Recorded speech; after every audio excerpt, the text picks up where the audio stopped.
How dare you! আমার কফিতে চিনি বেশি কেন? তুমি কি জানো না আমি ডায়েট করছি? তোমার মতো গর্ধবকে বাবা কেন এই অফিসে রেখেছে আমি বুঝি না। ম্যাম, আসলে চিনি তো আমি মেপে দিয়েছিলাম। চামচটা একটু বড় ছিল তো, তাই হয়তো বেশি মনে হচ্ছে। আর গর্ধব বলবেন না ম্যাম, ছোটবেলায় মা আমাকে গদাই বলে ডাকতো। ওটা শুনলে বেশি ভালো লাগে। Shut up! Just shut up! তর্ক করছো আমার সাথে? তোমার সাহস তো কম নয়। এই মুহূর্তে ফাইলগুলো গুছিয়ে আমার টেবিলের ডান পাশে রাখো। এক চুল এদিক ওদিক হলে আজই তোমার চাকরি নট। ডান পাশ? ডান পাশ মানে কি? আপনার ডান পাশ না আমার ডান পাশ? আমি তো উল্টো দিকে দাঁড়িয়ে আছি ম্যাম। দিক ভুল হয়ে গেলে তো আবার আপনি চিল্লাইবেন। Get out! এখনই আমার চোখের সামনে থেকে দূর হও। নীলা চৌধুরী চৌধুরী গ্রুপের একমাত্র উত্তরাধিকারী। যেমন তার রূপ তেমনি তার তেজ। তার বাবা আরশাদ চৌধুরী এই শহরের বড় ব্যবসায়ী হলেও নীলা তার মেজাজ দিয়ে পুরো অফিস তথস্থ করে রাখে। অন্যদিকে আকাশ একটি সাধারণ মধ্যবিত্ত পরিবারের ছেলে। ব্রিলিয়ান্ট স্টুডেন্ট হলেও দুনিয়াদারির হিসেবে এসে বড়ই কাঁচা। তার সততা আর সারল্যই তাকে আরশাদ চৌধুরীর প্রিয় পাত্র করে তুলেছে। আকাশ এই অফিসে একজন জুনিয়র ক্লার্ক হিসেবে কাজ করে, কিন্তু তার কপালে সব সময়ই চটে নীলার বকুনি। একটু আগেও বকা খেয়ে বের হলো আকাশ। তো সেদিন বিকালে আরশাদ চৌধুরী আকাশকে তার কেবিনে ডাকলেন। আকাশ ভাবলো হয়তো নীলা ম্যাম তার নামে নালিশ করেছে, আর আজ তার চাকরিটা সত্যিই যাবে। আসো আকাশ, বসো। আরশাদ সাহেব খুব নরম সুরে বললেন। আকাশ চেয়ারের এক কোনায় বসে আমতা আমতা করে বলল, স্যার, কফিতে চিনি ওই চামচের দোষে বেশি হয়েছে। আমার কোনো দোষ নাই। চাকরিটা খাইয়েন না স্যার, মা বাড়িতে পথ চেয়ে আছে। আরশাদ সাহেব হাসলেন। আরে না আকাশ, আমি তোমাকে অন্য কাজে ডেকেছি। আমি চাচ্ছি তুমি আমার মেয়ে নীলাকে বিয়ে করো। আকাশের মুখটা হা হয়ে গেল। সে ভাবলো কান ভুল শুনছে। স্যার, আপনি কি মশকরা করছেন? ম্যাম তো আমাকে জ্যান্ত চিবিয়ে খাবে। উনি বাঘিনী আর আমি হইলাম বিলাই। এই বিয়ে সম্ভব না স্যার, আমি রাজি না। ঠিক তখনই ঝড়ের বেগে নীলা কেবিনে ঢুকলো। বাবা, আমি শুনেছি তুমি এই গর্ধবটার সাথে আমার বিয়ের কথা ভাবছো। নেভার! আমি কি পাগল হয়েছি যে এই আনস্মার্ট ছেলেটাকে বিয়ে করব? নীলা, আমি জানি ও স্মার্ট নয়, কিন্তু ও সৎ। আমার এই বিশাল সাম্রাজ্য সামলানোর জন্য তোর পাশে এমন একজন মানুষকে দরকার যাকে আমি চোখ বন্ধ করে বিশ্বাস করতে পারি। আকাশ, রাজি না তুই? কিন্তু আমি আমার সিদ্ধান্তে অটল। আকাশের বাবা সোফান সাহেব ছিলেন আরশাদ চৌধুরীর ছোটবেলার বন্ধু। আরশাদ সাহেব সোফান সাহেবকে ফোন করে সব জানালেন। সোফান সাহেব বাড়িতে আকাশকে ধরে বসলেন। শোন আকাশ, আরশাদ আমার অনেক উপকার করেছে। ওর মেয়েটা একটু জেদি ঠিকই, কিন্তু তুই যদি বিয়েটা না করিস আমি গলায় দড়ি দেব। আকাশ বিপদে পড়ে গেল। সে মনে মনে ভাবলো ম্যামের হাতে মার খাওয়া ভালো, কিন্তু বাবার গলায় দড়ি দেওয়া তো সহ্য করতে পারবো না। অবশেষে অনেক নাটকীয়তার পর আকাশ এবং নীলা দুজন দুই মেরুন মানুষ হওয়া সত্ত্বেও অনিচ্ছা সত্ত্বেও বিয়ের পিঁড়িতে বসতে রাজি হলো। নীলা মনে মনে শপথ নিল এই বোকা ছেলেটাকে সে এমন শিক্ষা দেবে যে সে নিজেই ডিভোর্স দিয়ে পালিয়ে যাবে। আর আকাশ ভাবলো হে আল্লাহ, এই বাঘিনীর হাত থেকে আমারে বাঁচাও। বাসর রাত। আকাশ ঘরের দরজায় দাঁড়িয়ে, তার বুক ঢিপ ঢিপ করছে। নীলা বিছানায় লাল বেনারসি পরে রাজকন্যার মতো বসে আছে, কিন্তু চোখ দিয়ে আগুন ঝরছে। আসবো? মানে ঢোকার অনুমতি আছে ম্যাম? থুরি, এখন তো আপনি আমার ম্যাম না, মানে গিন্নি। খবরদার! এক পাও ভেতরে ঢুকাবে না। দরজার ওখানেই দাঁড়িয়ে থাকো। ওখানে দাঁড়ালে তো মানুষ ভাববে আমি আপনার রুমের পাহারাদার। সারা রাত কি ওভাবেই দাঁড়িয়ে থাকবো? আমার পা তো এখনই ব্যথা করছে। তোমার পা ব্যথা করলে আমার কি? তুমি যে বাড়িতে ঢোকার সাহস করেছো, এটা তোমার বড় অপরাধ। শোনো গদাই সাহেব, এই বিয়েটা হয়েছে শুধু বাবার জেতে, তাই নিজেকে এই বাড়ির জামাই ভাবার ভুল একদম করবে না। আমি তো ভাবছি না ম্যাম, আব্বা আমাকে জোর করে পাঠালো। আমি তো ওনাকে বললাম যে নীলমণি ম্যাম তো আমাকে কাঁচাই চিবাইয়া খাবে, কিন্তু আব্বা তো শুনলই না। নীলমণি? আমার নাম নীলা। আমাকে নীলমণি ডাকার সাহস কোত্থেকে পাও তুমি? দুঃখিত ম্যাম, আসলে নামের শুরুতে নীল আছে তো, তাই মুখ দিয়া বাইর হয়ে গেছে। আচ্ছা, আমি কি এখন মেঝেতে শুবো বালিশটা কি আমি পামু নাকি ওটাও আমার নিজের ব্যবস্থা করতে হবে? চৌধুরী ম্যানশনের বাসর ঘরে যখন এই নাটক চলছে তখন নিচে ড্রয়িং রুমে বসে আছেন নীলার মা সুরাইয়া বেগম এবং তার ছোট বোন রিমি। সুরাইয়া বেগম এই বিয়েতে একদমই খুশি নন। তিনি আকাশের মতো একটা সাধারণ ছেলেকে জামাই হিসেবে মেনে নিতে পারছেন না। সুরাইয়া বেগম গজগজ করতে করতে বললেন, আমি বুঝলাম না, তোমার বাবার মাথায় কি ভূত চাপলো? ওই বোকা ছেলেটা কি আমার নীলার পাশে মানায়?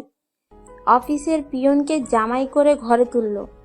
রিমি হাসতে হাসতে বলল, মা, তুমি শুধু আকাশ ভাইয়ার ওপরের দিকটা দেখেছো, লোকটা কিন্তু খুব ফানি। আর দেখবা, আপুর এই কড়া মেজাজ একমাত্র আকাশ ভাইয়াই ঠান্ডা করতে পারবে। এদিকে বাসর ঘরে নীলা রেগে ফায়ার হয়ে আছে। একটা অশিক্ষিত ছোট লোক ছেলের সাথে সে এক রুমে থাকবে এটা যেন মানতেই পারছে না। আকাশ বুঝতে পারে নীলার অস্বস্তি।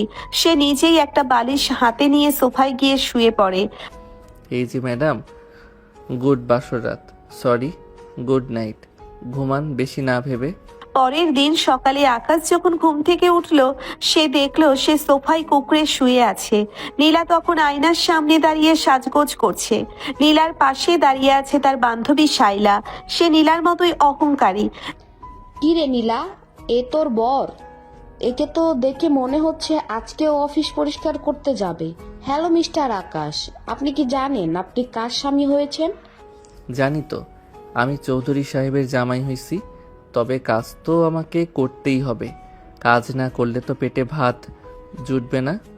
আপনি কি চান আমি বসে বসে শ্বশুরবাড়ির অন্ন ধ্বংস করি? এমনিতেই শ্বশুর আমাকে ঘর জামাই করে রেখে দিয়েছে। গরিব ছেলে যখন বড়লোকের মেয়ের জামাই হয় তার এই দশাই হয়। এই যে মাঝে মাঝে আপনার মতো চুনোপুটিরাও চলে আসে চামচামি করতে। শুনলি কি বললো? তোর এই বরটাকে না। শায়লা, ওর সাথে কথা বলে নিজের সময় নষ্ট করিস না। আকাশ শোনো, আজ দুপুরে আমার বন্ধুদের সাথে লাঞ্চ আছে, তুমি ভুলেও ড্রয়িং রুমে আসবে না। আমি চাই না কেউ জানুক তুমি আমার বর। আচ্ছা ম্যাম, আমি রান্নাঘরে গিয়ে আপনার মায়ের হাতের স্পেশাল কোনো তরকারি পাওয়া যায় কিনা সেই চেষ্টা করব। আপনার বন্ধুরা তো আর আমাকে রান্নাঘরে খুঁজতে আসবে না। নীলা রাগে পা আঁচড়ে ঘর থেকে বেরিয়ে গেল। আকাশ একা ঘরে দাঁড়িয়ে মাথা চুলকাতে লাগলো। ঠিক তখনই সেখানে ঢুকলো রিমি। আকাশ ভাইয়া, তুমি কিন্তু জাস্ট দারুণ। আপুকে কেউ এভাবে উত্তর দিতে পারে না। আরে না ছোট বোন, আমি তো সত্যি কথাই বললাম। সত্যি কথা বললে মানুষ এত রাগ করে কেন আমি বুঝি না। আচ্ছা শোনো, তোমাদের এই বাড়িতে কি সকালের নাস্তায় পরোটা বানানো হয় না? রিমি আকাশের সারল্য দেখে হেসেই অস্থির। সে বুঝতে পারলো এই বাড়ির গাম্ভীর্য আর অহংকার ভাঙার জন্য আকাশের মতো একজন মানুষেরই দরকার ছিল। তবে নীলা যে সহজে হার মানবে না তা আকাশকে প্রতি মুহূর্তের অপমানে বুঝিয়ে দিচ্ছিল। নীলা হাত ঘড়ির দিকে তাকিয়ে বিরক্ত হয়ে চেঁচিয়ে ওঠে, রিমি, রিমি কোথায় তুই? দেখ তো বাকিরা চলে এসেছি কিনা। আর ওই গদাইকে কি তুই রান্নাঘরে আটকে রেখেছিস? ও যদি ভুলেও আমার বন্ধুদের সামনে আসে তবে আমি আজ রক্তগঙ্গা বইয়ে দিব। আরে আপু, শান্ত হও। আকাশ ভাইয়া তো রান্নাঘরে খালাদের সাথে বসে গল্প করছে আর আলু ছুলছে। উনি বললেন উনি নাকি আলু খুব ভালো ছিলতে পারেন। তোমার বন্ধুদের আসার সময় হয়েছে, তুমি বরং ড্রয়িং রুমে যাও। আলু ছুলছে? ও মাই গড, ওর কপালে এই ছিল। ডিরেক্টর লেভেলের একটা লোক আজ আলু ছুলছে। শোন রিমি, এই খবর যেন বাইরে না যায়। নীলা তার আভিজাত্যের মুখোশ পরে ড্রয়িং রুমে এসে বসলো। কিছুক্ষণের মধ্যেই তার হাই সোসাইটির বন্ধুরা ফারহান এবং আয়ান হুড়হুড় করে ঢুকে পড়লো। সাথে তো শাইলা আছেই। সবার হাতে দামি উপহার আর মুখে চওড়া ইংরেজি মেশানো বাংলা। ফারহান একজন বড় ব্যবসায়ীর ছেলে যে একসময় নীলাকে পছন্দ করত। সে বাঁকা চোখে চারপাশ দেখছিল। নীলা, ইউ আর সো সরি যে তোর বিয়েটা আসতে পারলাম না। কিন্তু সত্যি কি তুই ওই অড লোকটাকে বিয়ে করেছিস? আমি তো ভাবলাম আঙ্কেল জাস্ট জোক করছেন। আসলে ফারহান বাবার একটা জেদ ছিল, বিজনেস ডিল তো বুঝিসই। তবে ও তো এই বাড়ির কেউ না, জাস্ট একটা নামমাত্র মানুষ। আচ্ছা, তোর ওই বিচিত্র বরটি কোথায়? একটু দেখা তো করাবি আমাদের সাথে? আমরা তো ওর বোকামির গল্প অনেক শুনেছি। নীলা কিছু একটা বলে এড়িয়ে যেতে চাইলো, কিন্তু ঠিক তখনই একটা বিপত্তি ঘটলো। রান্নাঘর থেকে আকাশের গলার স্বর শোনা যাচ্ছে। সে খুব আনন্দের সাথে একটা লোকসঙ্গীত গাইছে আর আলু চপ ভাজার শব্দ হচ্ছে। নীলার মুখ ফ্যাকাশে হয়ে গেল। সে চেয়েছিল আকাশকে লুকিয়ে রাখতে, কিন্তু আকাশ যে নিজেই সবার সামনে চলে আসবে তা সে কল্পনাও করেনি। আকাশ একটা লুঙ্গি আর গেঞ্জি পরে হাতে বড় একটা ট্রে ভর্তি ধোয়া ওঠা আলুর চপ আর বেগুনি নিয়ে ড্রয়িং রুমে ঢুকলো। তার সারা মুখে ঘাম আর হাসিতে ভরা এক বোকাশোকা ভাব। আকাশ বন্ধুদের মাঝখানে ট্রেটা রেখে দিয়ে দাঁড়িয়ে পড়ে। আসসালামু আলাইকুম সবাইকে। ম্যাম তো বলল আপনারা খুব দামি মানুষ, তাই ভাবলাম আপনাদের জন্য নিজের হাতে কিছু স্পেশাল বানাই। এই আলু চপগুলো আমি নিজে বানাইছি, খাইয়া দেখেন, একদম খাসা হইছে। আকাশ, তুমি এখানে কেন? আর তোমার পোশাকের এই অবস্থা কেন? তোমাকে বলেছি না ভেতরে থাকতে? আরে ম্যাম, আপনি কি যে কন, মেহমান আসছে বাড়িতে, তাদের সামনে না আসলে কি হয়? আর লুঙ্গি পইরা আরাম বেশি, প্যান্ট পরলে কেমন জানি আটসাট লাগে। ভাইজানরা আপনারা লজ্জা পাইয়েন না, একটা কইরা মুখে দেন। এই ফারহান ভাই না? আপনার চেহারা তো টিভিতে দেখা ওই ডাকাতের মতো লাগে, খুব স্মার্ট। হোয়াট? ও আমাকে ডাকাত বলল? নীলা, দিস ইজ টু মাচ। তোর টেস্ট এত খারাপ তা জানতাম না। আকাশ, তুমি এখনই এখান থেকে যাও। তুমি জানো না তুমি কার সাথে কথা বলছো? জানি তো, আপনার বন্ধু। আচ্ছা, আপনি রাগ করতেছেন কেন? আমি কি খাবারে নুন কম দিছি? শাইলা আপা, আপনি একটা নেন। আপনার লিপস্টিক তো একদম টকটকে লাল। চপ খাইলে যদি মুইছা যায় সেই ভয়ে নিচ্ছেন না তো? ভয় পাইয়েন না, আমি টিস্যু নিয়ে আসতেছি। পুরো ড্রয়িং রুমে এক অদ্ভুত নিস্তব্ধতা নেমে এলো। শাইলা আর ফারহান একে অপরের দিকে তাকিয়ে মুখ টিপে হাসছে, আর নীলার অপমানে কান দিয়ে ধোয়া বেরোচ্ছে।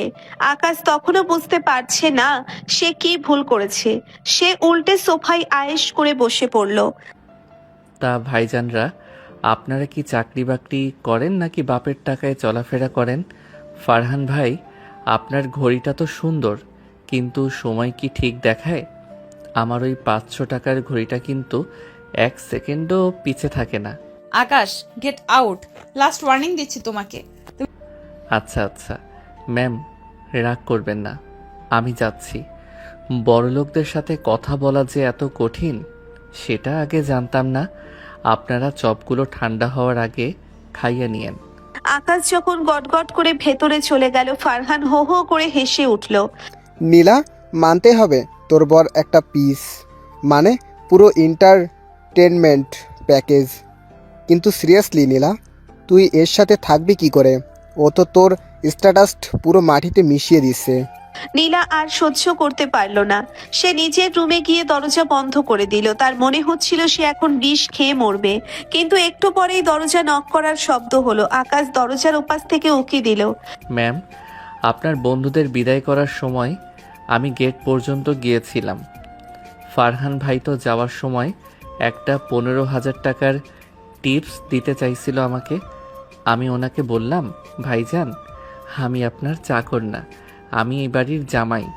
উনি তো শুইনে একদম হার্ট অ্যাটাক করার মতো অবস্থা হয়েছিল। তুমি ফারহানের সাথে এভাবে কথা বলেছো? তুমি জানো কালকে অফিসে আমার কি সম্মান থাকবে?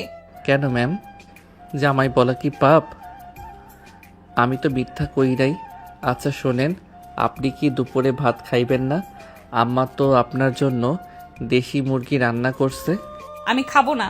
তুমি আর তোমার ওই আম্মা মিলে এই বাড়িটাকে বস্তি বানিয়ে ফেলেছো। কালই আমি বাবাকে বলবো এই বিয়ে আমি রাখবো না। আমার বাবাটাও কি মানুষ?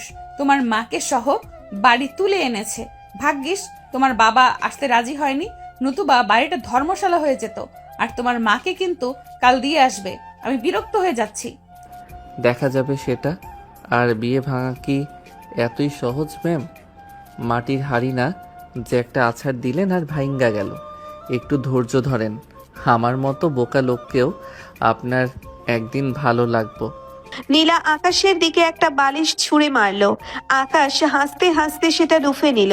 ডিমি দরজার আড়ালে দাঁড়িয়ে এই সব দৃশ্য দেখছিল আর ভাবছিল, নীলার এই পাষাণ হৃদয় হয়তো এই বোকাশোকা আকাশই গলাতে পারবে। কিন্তু নীলার মনে তখন অন্য এক কুটিল বুদ্ধি খেলা করছে। সে ঠিক করলো সে আকাশকে কাল এমন এক জায়গায় নিয়ে যাবে যেখানে গিয়ে আকাশ নিজের বোকামির চরম শিক্ষা পাবে। পরদিন সকালে নীলা তার রুমে বসে আয়নার সামনে নিজেকে দেখছিল। পরনে দামি ডিজাইনার শাড়ি, হীরের গয়না, তার চোখে এক বিজাতীয় আনন্দ। সে ঠিক করেছে আজ শহরের এক অভিজাত ক্লাবে বিজনেস সাকসেস পার্টিতে আকাশকে নিয়ে যাবে। উদ্দেশ্য একটাই, সেখানে আকাশ এমন সব বোকামি করবে যাতে সবার সামনে সে ছোট হয়। আর আরশাদ চৌধুরী বুঝতে পারেন যে এই ছেলেকে জামাই করাটা তার জীবনের সবচেয়ে বড় ভুল ছিল। নীলা বাইরে থেকে আকাশকে চিৎকার করে ডাকছে। আকাশ, আকাশ, তোমার সাজগোজ কি শেষ হলো? গত 1 ঘন্টা ধরে তুমি ওই ঘরের ভেতরে করছোটা কি? মেয়ে মানুষ নাকি তুমি? আকাশ ঘর থেকে বেরিয়ে আস্তে আস্তে বলে, আরে ম্যাম, এই টাইটা তো সাপের মতো গলায় পেঁচিয়ে থাকে, কিছুতেই গিট দিতে পারছিলাম না। আর আপনার দেওয়া এই কোটটা তো এত টাইট যে নিঃশ্বাস নিতে পারছি না, মনে হচ্ছে যেন কেউ আমাকে বস্তায় ভরে রেখেছে। আকাশ যখন সামনে এলো নীলা নিজের হাসি চেপে ধরলো। আকাশের টাইটা একদিকে ঝুলে আছে, চুলের সিথিটা এমন ভাবে করা যেন যে কোনো স্কুলের ছোট বাচ্চা, কিন্তু তার চোখে সেই চিরচেনা সারল্য। ঠিক আছে, যেমন আছো তেমনই চলো। আজ তোমাকে অনেক বড় বড় মানুষের সাথে পরিচয় করিয়ে দিব। মনে রাখবে, সেখানে শুধু ইংরেজি আর শুদ্ধ বাংলায় কথা বলবে। ভুলেও তোমার ওই গদাই মার্কা আচরণ করবে না। ইংরেজি ওই যে how are you, I am fine, এইগুলো তো?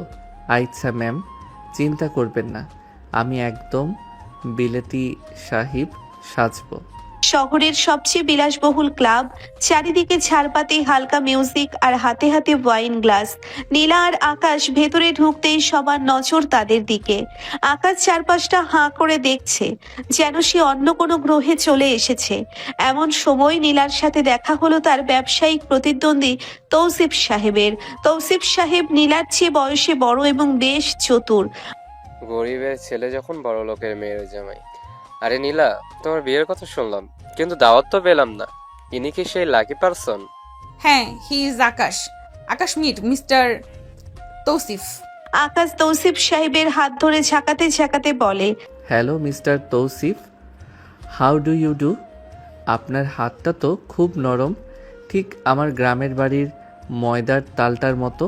তা আপনি কি সাবান দিয়া হাত ধোন নাকি লোশন লাগান? আই এম সরি, আপনি আমার হাতের তুলনায় ময়দার তালের সাথে করছেন। আকাশের কথা শুনে তৌসিফ সাহেব অবাক হয়ে যায়। নীলা পরিস্থিতি সামলাতে যায়। সরি তৌসিফ সাহেব, ও আসলে খুব রসিক মানুষ। ও বলতে চাচ্ছে আপনার স্কিন খুব স্মুথ। হ্যাঁ হ্যাঁ, ওইটাই। আর তৌসিফ ভাই, আপনার এই যে ভুঁড়িটা বাড়ছে, এটা কামানোর জন্য সকালবেলা একটু কাঁচা রসুন আর লেবুর পানি খাইয়েন। আমার কাকা খাইতো, একদম স্লিম হয়ে গেছে। এবার আর লাভ হলো না। তৌসিফ সাহেব রাগে মুখ লাল করে সেখান থেকে সরে গেলেন। নীলা দাঁতে দাঁত চেপে আকাশের কানে কানে বলল, তোমাকে আমি গলা টিপে মারবো আকাশ। কেন তুমি মানুষের শরীর নিয়ে কমেন্টস করছো? আরে ওনার তো ছোট্ট করে প্রশংসা করে দিলাম, কিন্তু ওনার কেন পছন্দ হলো না কে জানে। পার্টিতে ডিনার শুরু হলো। লম্বা টেবিলে দামি সব খাবার। নীলা চাইছিল আকাশ যেন চামচ দিয়ে খেতে গিয়ে কোনো ঝামেলা পাকায়। আকাশ কাঁটা চামচ আর ছুরি হাতে নিয়ে বেশ কিছুক্ষণ কসরত করলো। সে একবার মুরগির পিসটাকে ছুরি দিয়ে কাটার চেষ্টা করলো, আর সাথে সাথে সেই পিসটা ছিটকে গিয়ে পড়লো সামনের এক ভদ্র মহিলার দামি গাউনের উপর। Oh my god! My dress is ruined! কি অসভ্য লোক!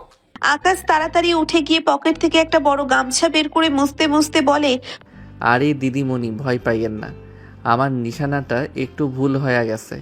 এই যে ধরেন, এই গামছা দিয়া মুইচ্ছা দেই। এই গামছা কিন্তু খুব পরিষ্কার, মা রোদে শুকাইয়া দিছিল। পুরো পার্টিতে হো হো করে হাসির রোল উঠল।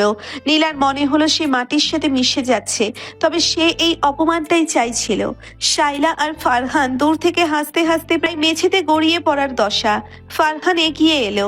নীলা, তুই কি তোর বরকে আজ সার্কাস দেখানোর জন্য এনেছিস? ও তো জাস্ট লেজেন্ড। আকাশকে অপমান করতে চেয়ে এবার নীলা নিজেই আর সহ্য করতে না পেরে আকাশকে টেনে হিঁচড়ে বাগানের দিকে নিয়ে এলো। তোমার জন্য আজ সবার সামনে আমি ছোট হলাম আকাশ। কেন তুমি এমন করলে? কেন তুমি আমার জীবনটা নরক বানাচ্ছ? ম্যাম, আপনি আমাকে নিয়ে এই পার্টিতে আনছিলেন কেন? আপনি তো জানতেন আমি এইগুলো পারি না। আপনি কি চাচ্ছিলেন না যে সবাই আমাকে দেখে হাসুক আর আপনার আব্বা আমাকে অপদস্থ করুক? আমি তো তাই করছি যা আপনি চাইছেন। আকাশের চোখ ছলছল করছিল। নীলা থমকে গেল। আকাশের চোখের দিকে তাকিয়ে তার মনে হলো এই ছেলেটার কি আসলেও বোকা, নাকি সে সব বুঝতে পেরেও নিজের সারল্য দিয়ে নীলার নিষ্ঠুরতার প্রতিবাদ করছে। তুমি তুমি কি এসব বুঝতে পারছো? ম্যাম, আমি হয়তো বই খাতার হিসাবে একটু কাঁচা, কিন্তু মানুষের মন বুঝতে আমার ভুল হয় না। আপনি আমাকে ঘৃণা করেন কারণ আমি গরিব আর বোকা, কিন্তু বিশ্বাস করেন আমি নিজের ইচ্ছায় আপনাকে বিয়ে করি নাই। আপনার আব্বার ঋণ শোধ করতে আসছি। ঠিক সেই সময় বাগানের ঝোপের আড়াল থেকে একদল গুন্ডা নীলাকে লক্ষ্য করে এগিয়ে এলো। আসলে তৌসিফ সাহেব অপমানের প্রতিশোধ নিতে লোক পাঠিয়েছেন। তিনি চুপচাপ স্বভাবের হলেও কেউ তাকে নিয়ে মজা করবে সেটা কখনো মেনে নেওয়ার লোক না। তৌসিফ সাহেবের লোকগুলো নীলার হাত ধরে টানা হেঁচড়া শুরু করলো। চল আমাদের সাথে, তোর মেজাজ আজ ঠিক করে দেব। আকাশ, বাঁচাও আমাকে। আকাশের চেহারার মুহূর্তের মধ্যে এক পরিবর্তন এলো। সে তার সেই বোকা চশমাটা খুলে পকেটে রাখলো, গায়ের টাইটা খুলে হাতে পেঁচিয়ে নিল। কয়েক সেকেন্ডের মধ্যে সে গুন্ডাদের ওপর ঝাঁপিয়ে পড়লো। তার মারপিট করার ভঙ্গি দেখে নীলা হা হয়ে গেল। একাই চারজনকে ধুলোয় মিশিয়ে দিল সে। আকাশ হাঁপাতে হাঁপাতে বলল, ম্যাম, গুন্ডাদের মারতে গেলে ইংরেজি লাগে না, দেশি ঘুষি যথেষ্ট। আপনি ঠিক আছেন? নীলা কথা বলতে পারছিল না। সে শুধু আকাশের দিকে তাকিয়ে রইল। যে আকাশকে সে এতক্ষণ উপহাস করছিল, সেই আকাশই আজ তার রক্ষাকর্তা হয়ে দাঁড়ালো। আকাশ আবার তার চশমাটা পরে নিল এবং সেই আগের মতো বোকাশোকা ভঙ্গিতে বলল, চলুন ম্যাম, বাড়িতে যাই। এই শহরের বাতাস আমার সহ্য হচ্ছে না। বাড়িতে ফেরার পর নীলা সারা রাত ঘুমাতে পারল না। তার মনের ভেতর এক অদ্ভুত যুদ্ধ চলছে। একদিকে আকাশের বোকামি, অন্যদিকে তার এই বীরত্ব। রিমি সকালে নীলার ঘরে এসে দেখলো নীলা আকাশের জন্য রাখা একটা পুরনো ছবির দিকে তাকিয়ে আছে। কি আপু, আকাশ ভাইয়ার প্রেমে পড়লে নাকি? ধুর, কি যাতা বলছিস? ও তো একটা আজব মানুষ। কখনো মনে হয় বোকা, আবার কখনো মনে হয় ও আমার চেয়ে অনেক বেশি চালাক। আকাশ ভাইয়া কিন্তু আজ সকালে মার সাথে মিলে বাগানের ফুল গাছ লাগাচ্ছেন। ওনাকে দেখলে মনেই হয় না কাল উনি 4 জন পিটিয়েছেন। নীলা বারান্দায় গিয়ে দেখলো আকাশ কাদা মাখা হাতে একটা গোলাপ গাছ লাগাচ্ছে আর গুনগুন করে গান গাইছে। নীলা মনে মনে ঠিক করলো সে আকাশের আসল রূপটা বের করে ছাড়বে। সে কি আসলেও বোকা, নাকি বোকামির অভিনয় করছে? নীলা নিচে বাগানে নেমে এলো। আকাশ তখন নিবিষ্ট মনে গোলাপ গাছের গোড়ায় মাটি দিচ্ছে। তার সারা মুখে কাদা লেগে আছে, কিন্তু চোখে এক অদ্ভুত তৃপ্তি। নীলাকে দেখে সে একগাল হেসে দিল। আরে ম্যাম, আপনি এত সকালে ঘুম থেকে উঠলেন? শরীর ঠিক আছে তো? কাল রাতে তো যা ঝড় গেল আপনার ওপর দিয়া, ভাবছিলাম আজ দুপুর পর্যন্ত ঘুমাইবেন। আকাশ, একটা কথা সত্যি করে বলবে, কাল রাতে তুমি ওইভাবে ফাইট করলে কি করে? ওটাকে কোনো মুভির স্টান্ট ছিল? আরে না ম্যাম, গ্রামে থাকতে আমরা লাঠি খেলা শিখতাম। ওই যে চোর ডাকাত ধরতাম না, ওই অভ্যাস থেইকা হইয়া গেছে। আপনি অহেতুক টেনশন লন কেন? আমি তো পালোয়ান না, আমি হইলাম সাধারণ গদাই। থামো তোমার গদাইগিরি, আমি সব বুঝি। শোনো, আজ বিকেলে তোমাকে আমার সাথে অফিসে যেতে হবে। বাবা একটা নতুন প্রজেক্টের দায়িত্ব তোমাকে দিতে চাচ্ছেন। দেখি তুমি কত বড় ব্রিলিয়ান্ট। অফিসে আবার সেই ফাইলপত্র? ম্যাম, আমি তো ওই কম্পিউটার দেখলে আমার মাথা ঘোরায়। এর চেয়ে বরং বাগানে কাজ করা অনেক ভালো। নীলা জেদ ধরে আকাশকে অফিসে নিয়ে গেল। সে চাইছিল আকাশ যেন বড় কোনো ভুল করে আর তার আসল যোগ্যতা বেরিয়ে আসে। আরশাদ চৌধুরী তখন কেবিনে বসে আকাশের বাবা সোভান সাহেবের সাথে ফোনে কথা বলছিলেন। নীলা আড়ালে দাঁড়িয়ে শুনতে পেল এক চমকে দেওয়ার কথা। শোনো সুভান, আকাশকে এভাবে আর কতদিন লুকিয়ে রাখবে? ওর রেজাল্ট আর ওর ট্যালেন্ট তো পুরো দেশের সম্পদ হওয়া উচিত ছিল। তুমি কেন ওকে সাধারণ ক্লার্ক বানিয়ে রেখেছো? আরশাদ, তুমি তো জানো আকাশের বোনের মৃত্যুর পর ও বদলে গেছে। ও চায় না কেউ জানুক ও কতটা মেধাবী। ও শান্তিতে থাকতে চায়। আর তোমার মেয়েটা তো অনেক জেদি, আকাশ ওকে সামলাতে পারবে তো? নীলা স্তম্ভিত হয়ে দাঁড়িয়ে রইল। তার মানে আকাশ স্রেফ মেধাবী নয়, সে অসাধারণ কিছু একটা। সে ইচ্ছে করে নিজেকে বোকা সাজিয়ে রাখে। নীলার মাথার ভেতর সব ওলট পালট হয়ে গেল। সে ঝড়ের বেগে কেবিনে ঢুকলো। বাবা, আকাশ আসলে কে? তুমি ওর সম্পর্কে কি লুকাচ্ছ? আরশাদ চৌধুরী আকাশকে কেবিনে ঢুকতে দেখে চুপ হয়ে গেলেন। নীলা, সময় হলে সব জানবি। এখন যা, আকাশকে নিয়ে এই প্রজেক্ট ফাইলটা দেখ। অফিসের লাঞ্চ ব্রেকে আকাশ এক কোনায় বসে টিফিন বক্স থেকে মায়ের হাতের শুটকি ভর্তা আর ভাত খাচ্ছিল। তার সরলতা দেখে অফিসের বাকি কর্মচারীরা আড়ালে হাসাহাসি করছিল। নীলা দূর থেকে সব দেখছিল। তার কেন জানি আজ আর ঘৃণা নয়, বরং এক ধরনের মায়া হচ্ছে। সেদিন বিকেলে হঠাৎ অফিসে এক টেকনিক্যাল ক্রাইসিস তৈরি হলো। কোম্পানির মেইন সার্ভার হ্যাক হয়েছে, সব ডাটা ডিলিট হয়ে যাচ্ছে। বড় বড় ইঞ্জিনিয়াররা ঘামছে, কিন্তু কিছুই করতে পারছে না। আরশাদ চৌধুরী মাথায় হাত দিয়ে বসে পড়লেন। সব শেষ, আমাদের সব বিজনেস সিক্রেট চুরি হয়ে যাচ্ছে। নীলা দেখলো আকাশ এক কোনায় দাঁড়িয়ে খুব শান্তভাবে কিছু দেখছে। সে আর থাকতে পারলো না, সে আকাশের কাছে দৌড়ে গেল। আকাশ, তুমি যদি কিছু করতে পারো তবে প্লিজ করো। বাবা ভেঙে পড়ছেন। ম্যাম, আমি তো কিছু জানি না, তবে ওই যে লাল বাতিটা জ্বলছে ওটা বন্ধ করলে মনে হয় কিছু একটা হইতে পারে। আকাশ হঠাৎ করেই কম্পিউটারের সামনে বসলো। তার হাতগুলো এখন আর কাঁপছে না। সে এমন দ্রুত গতিতে কোডিং করতে শুরু করলো যে অফিসের সিনিয়র আইটি হেড পর্যন্ত থমকে গেল।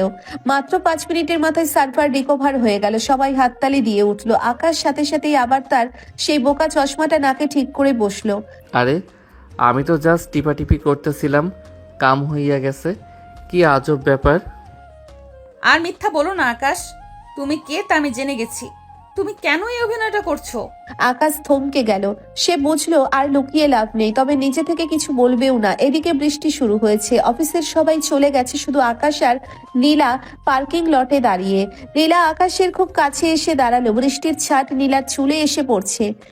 তুমি এত কিছু জেনেও কেন আমার কাছে অপদস্থ হও আকাশ? কেন আমার সব গালি সহ্য করো? ম্যাম, বড়লোক হইতে বুদ্ধি লাগে, কিন্তু সুখী হইতে লাগে সরলতা। আমি আপনাকে সুখী দেখতে চাইছিলাম।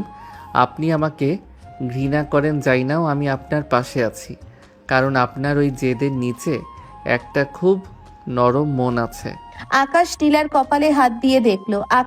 আরে, আপনার তো জ্বর আসতেছে, বৃষ্টিতে ভিজবেন না। আকাশ তার গায়ের কোটটা খুলে নীলার কাঁধে চড়িয়ে দিল। নীলা অপলক দৃষ্টিতে আকাশের দিকে তাকিয়ে রইল। এই প্রথম তার মনে হলো এই মানুষটাই তার জীবনের সবচেয়ে বড় প্রাপ্তি। সে নিজের অজান্তেই আকাশের বুকে মাথা রাখলো। আকাশ প্রথমে চমকে গেলেও পরক্ষণেই তার বলিষ্ঠ হাত দিয়ে নীলাকে আগলে ধরলো। বৃষ্টির শব্দে যেন তাদের হৃদস্পন্দন এক হয়ে মিশে গেল।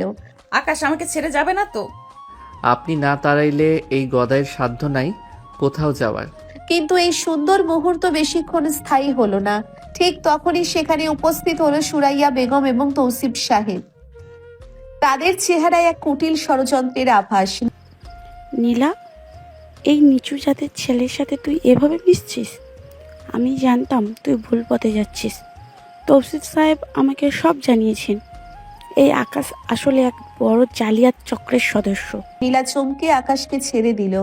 আকাশের চোখ মুখ আবার সেই ফ্যাকাশে হয়ে গেল।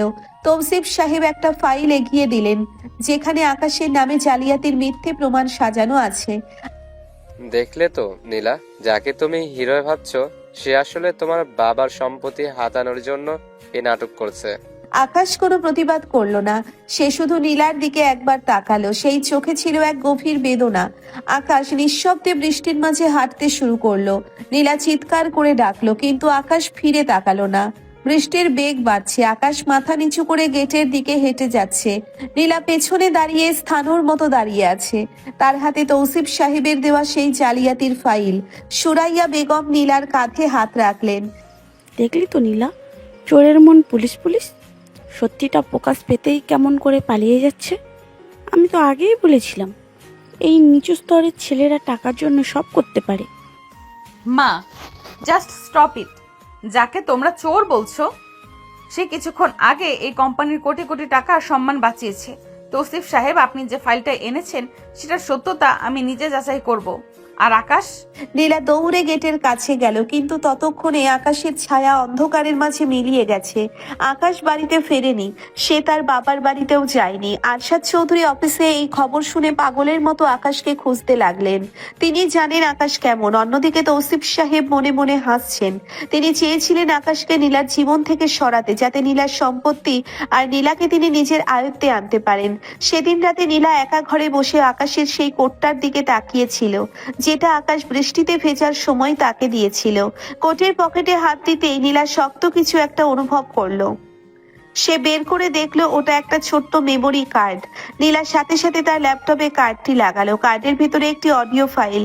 নীলা প্লে করতেই চমকে উঠলো। সেখানে তৌসিফ সাহেব আর সুরাইয়া বেগমের কথোপকথন রেকর্ড করা। সুরাইয়া ভাবি, আরশাদ সাহেব তো আকাশকে সব লিখে দেবে, আমাদের এখনই কিছু করতে হবে। আমি কিছু জাল কাগজ বানিয়েছি, আপনি শুধু নীলাকে কনভিন্স করবেন। তুমি চিন্তা করো না তৌসিফ, নীলা এমনিতেই ওই ছেলেটাকে ঘৃণা করে। এই সুযোগে ওকে ঘাট ধাক্কা দিয়ে বের করে দেবো। নীলার সারা শরীর রাগে রিরি করে উঠল। নিজের মা এত নিচে নামতে পারে, আর সে কিনা আকাশকে ভুল বুঝলো। পরের দিন সকালবেলা নীলা গোয়েন্দা লাগিয়ে আকাশের হদিশ বের করলো। আকাশ শহরের এক প্রান্তে একটি বস্তি এলাকায় ছোট বাচ্চাদের পড়াতে ব্যস্ত। নীলা দামি গাড়ি নিয়ে সেই ধুলোবালি মাখা জায়গায় পৌঁছালো। আকাশকে দেখে চেনার উপায় নেই যে সে কোটিপতির জামাই। একটা সাধারণ ফতুয়া আর লুঙ্গি পরে সে হাসি মুখে বাচ্চাদের অঙ্ক করাচ্ছে। আরে না না, এইটা তো ভুল হইল। 5 আর 2 যোগ করলে 7 হয়, 8 না। তুই তো দেখি আমার চেয়েও বড় গদাই হইবি। গদাই সাহেব, বাচ্চাদের ভুল শেখানো শেষ হলে আমাদের সাথে একটু কথা বলবেন? আকাশ মুখ তুলে নীলাকে দেখলো। তার চোখে কোনো রাগ নেই, আছে এক গভীর প্রশান্তি। আরে ম্যাম, আপনি এই ময়লার জায়গায় কেন আসছেন? আপনার দামি শাড়ি তো নষ্ট হইয়া যাইব। যান, গাড়িতে গিয়া বসেন। আমি সব জেনে গেছি আকাশ। মা আর তৌসিফ সাহেবের কথা আমি রেকর্ড শুনেছি। তুমি কেন আমাকে বললে না? কেন চুপচাপ চলে এলে?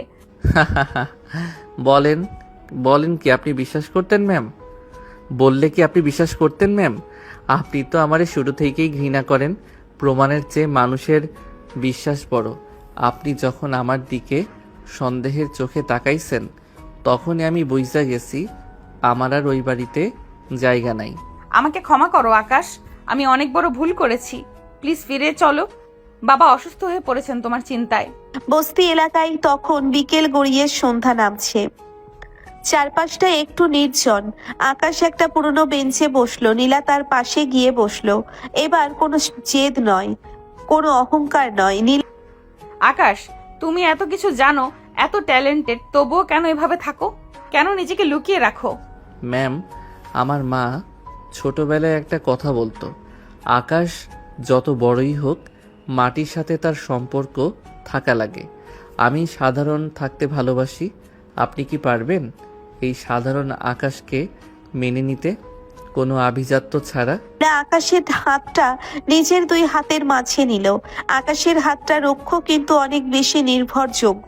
নীলা ধীরে ধীরে আকাশের কাঁধে মাথা রাখলো। আমি অনেক বড় বড় মানুষ দেখেছি আকাশ, কিন্তু তোমার মতো বিশাল হৃদয়ের মানুষ দেখিনি। আমি তোমাকে ভালোবাসি আকাশ।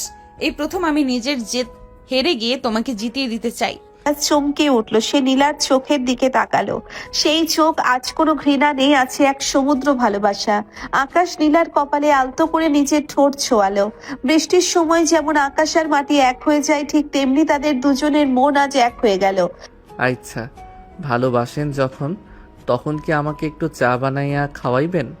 চিনি ছাড়া কিন্তু। নীলা হেসে ফেললো। চিনি ছাড়াই খাওয়াবো গদাই সাহেব। তবে এখন চলো, ওই শয়তানকে একটা উচিত শিক্ষা দিতে হবে। নীলা আর আকাশ যখন চৌধুরী ম্যানশনে ফিরলো, তখন সেখানে এক বিশাল ড্রামা চলছে। তৌসিফ সাহেব আরশাদ চৌধুরীকে দিয়ে কিছু দলিলে সই করানোর চেষ্টা করছেন। সুরাইয়া বেগম পাশে দাঁড়িয়ে সাই দিচ্ছেন। আরশাদ সাহেব, সাইনটা করে দিন। আরশাদ সাহেব, সাইনটা করে দিন। কোম্পানি এখনো অনেক লসে আছে, আমি সব সামলে নেব। সই করবেন না আব্বা, জালিয়াতরা কখনো কোম্পানি সামলাতে পারে না। সবাই ঘুরে তাকালো। আকাশ আর নীলা হাত ধরাধরি করে দাঁড়িয়ে আছে। আকাশের চেহারায় এখন আর সেই বোকা ভাবটা নেই, তার চোখে এক ক্ষুরোধারু বুদ্ধির ছটা। তুই আবার এখানে এসেছিস কেন? পুলিশ ডাকবো? পুলিশ আসবে মা, তবে আকাশের জন্য নয়, তৌসিফ সাহেবের জন্য। আকাশ, দেখাও তোমার ম্যাজিক। আকাশ তার ল্যাপটপ ব্যাগ থেকে বের করলো।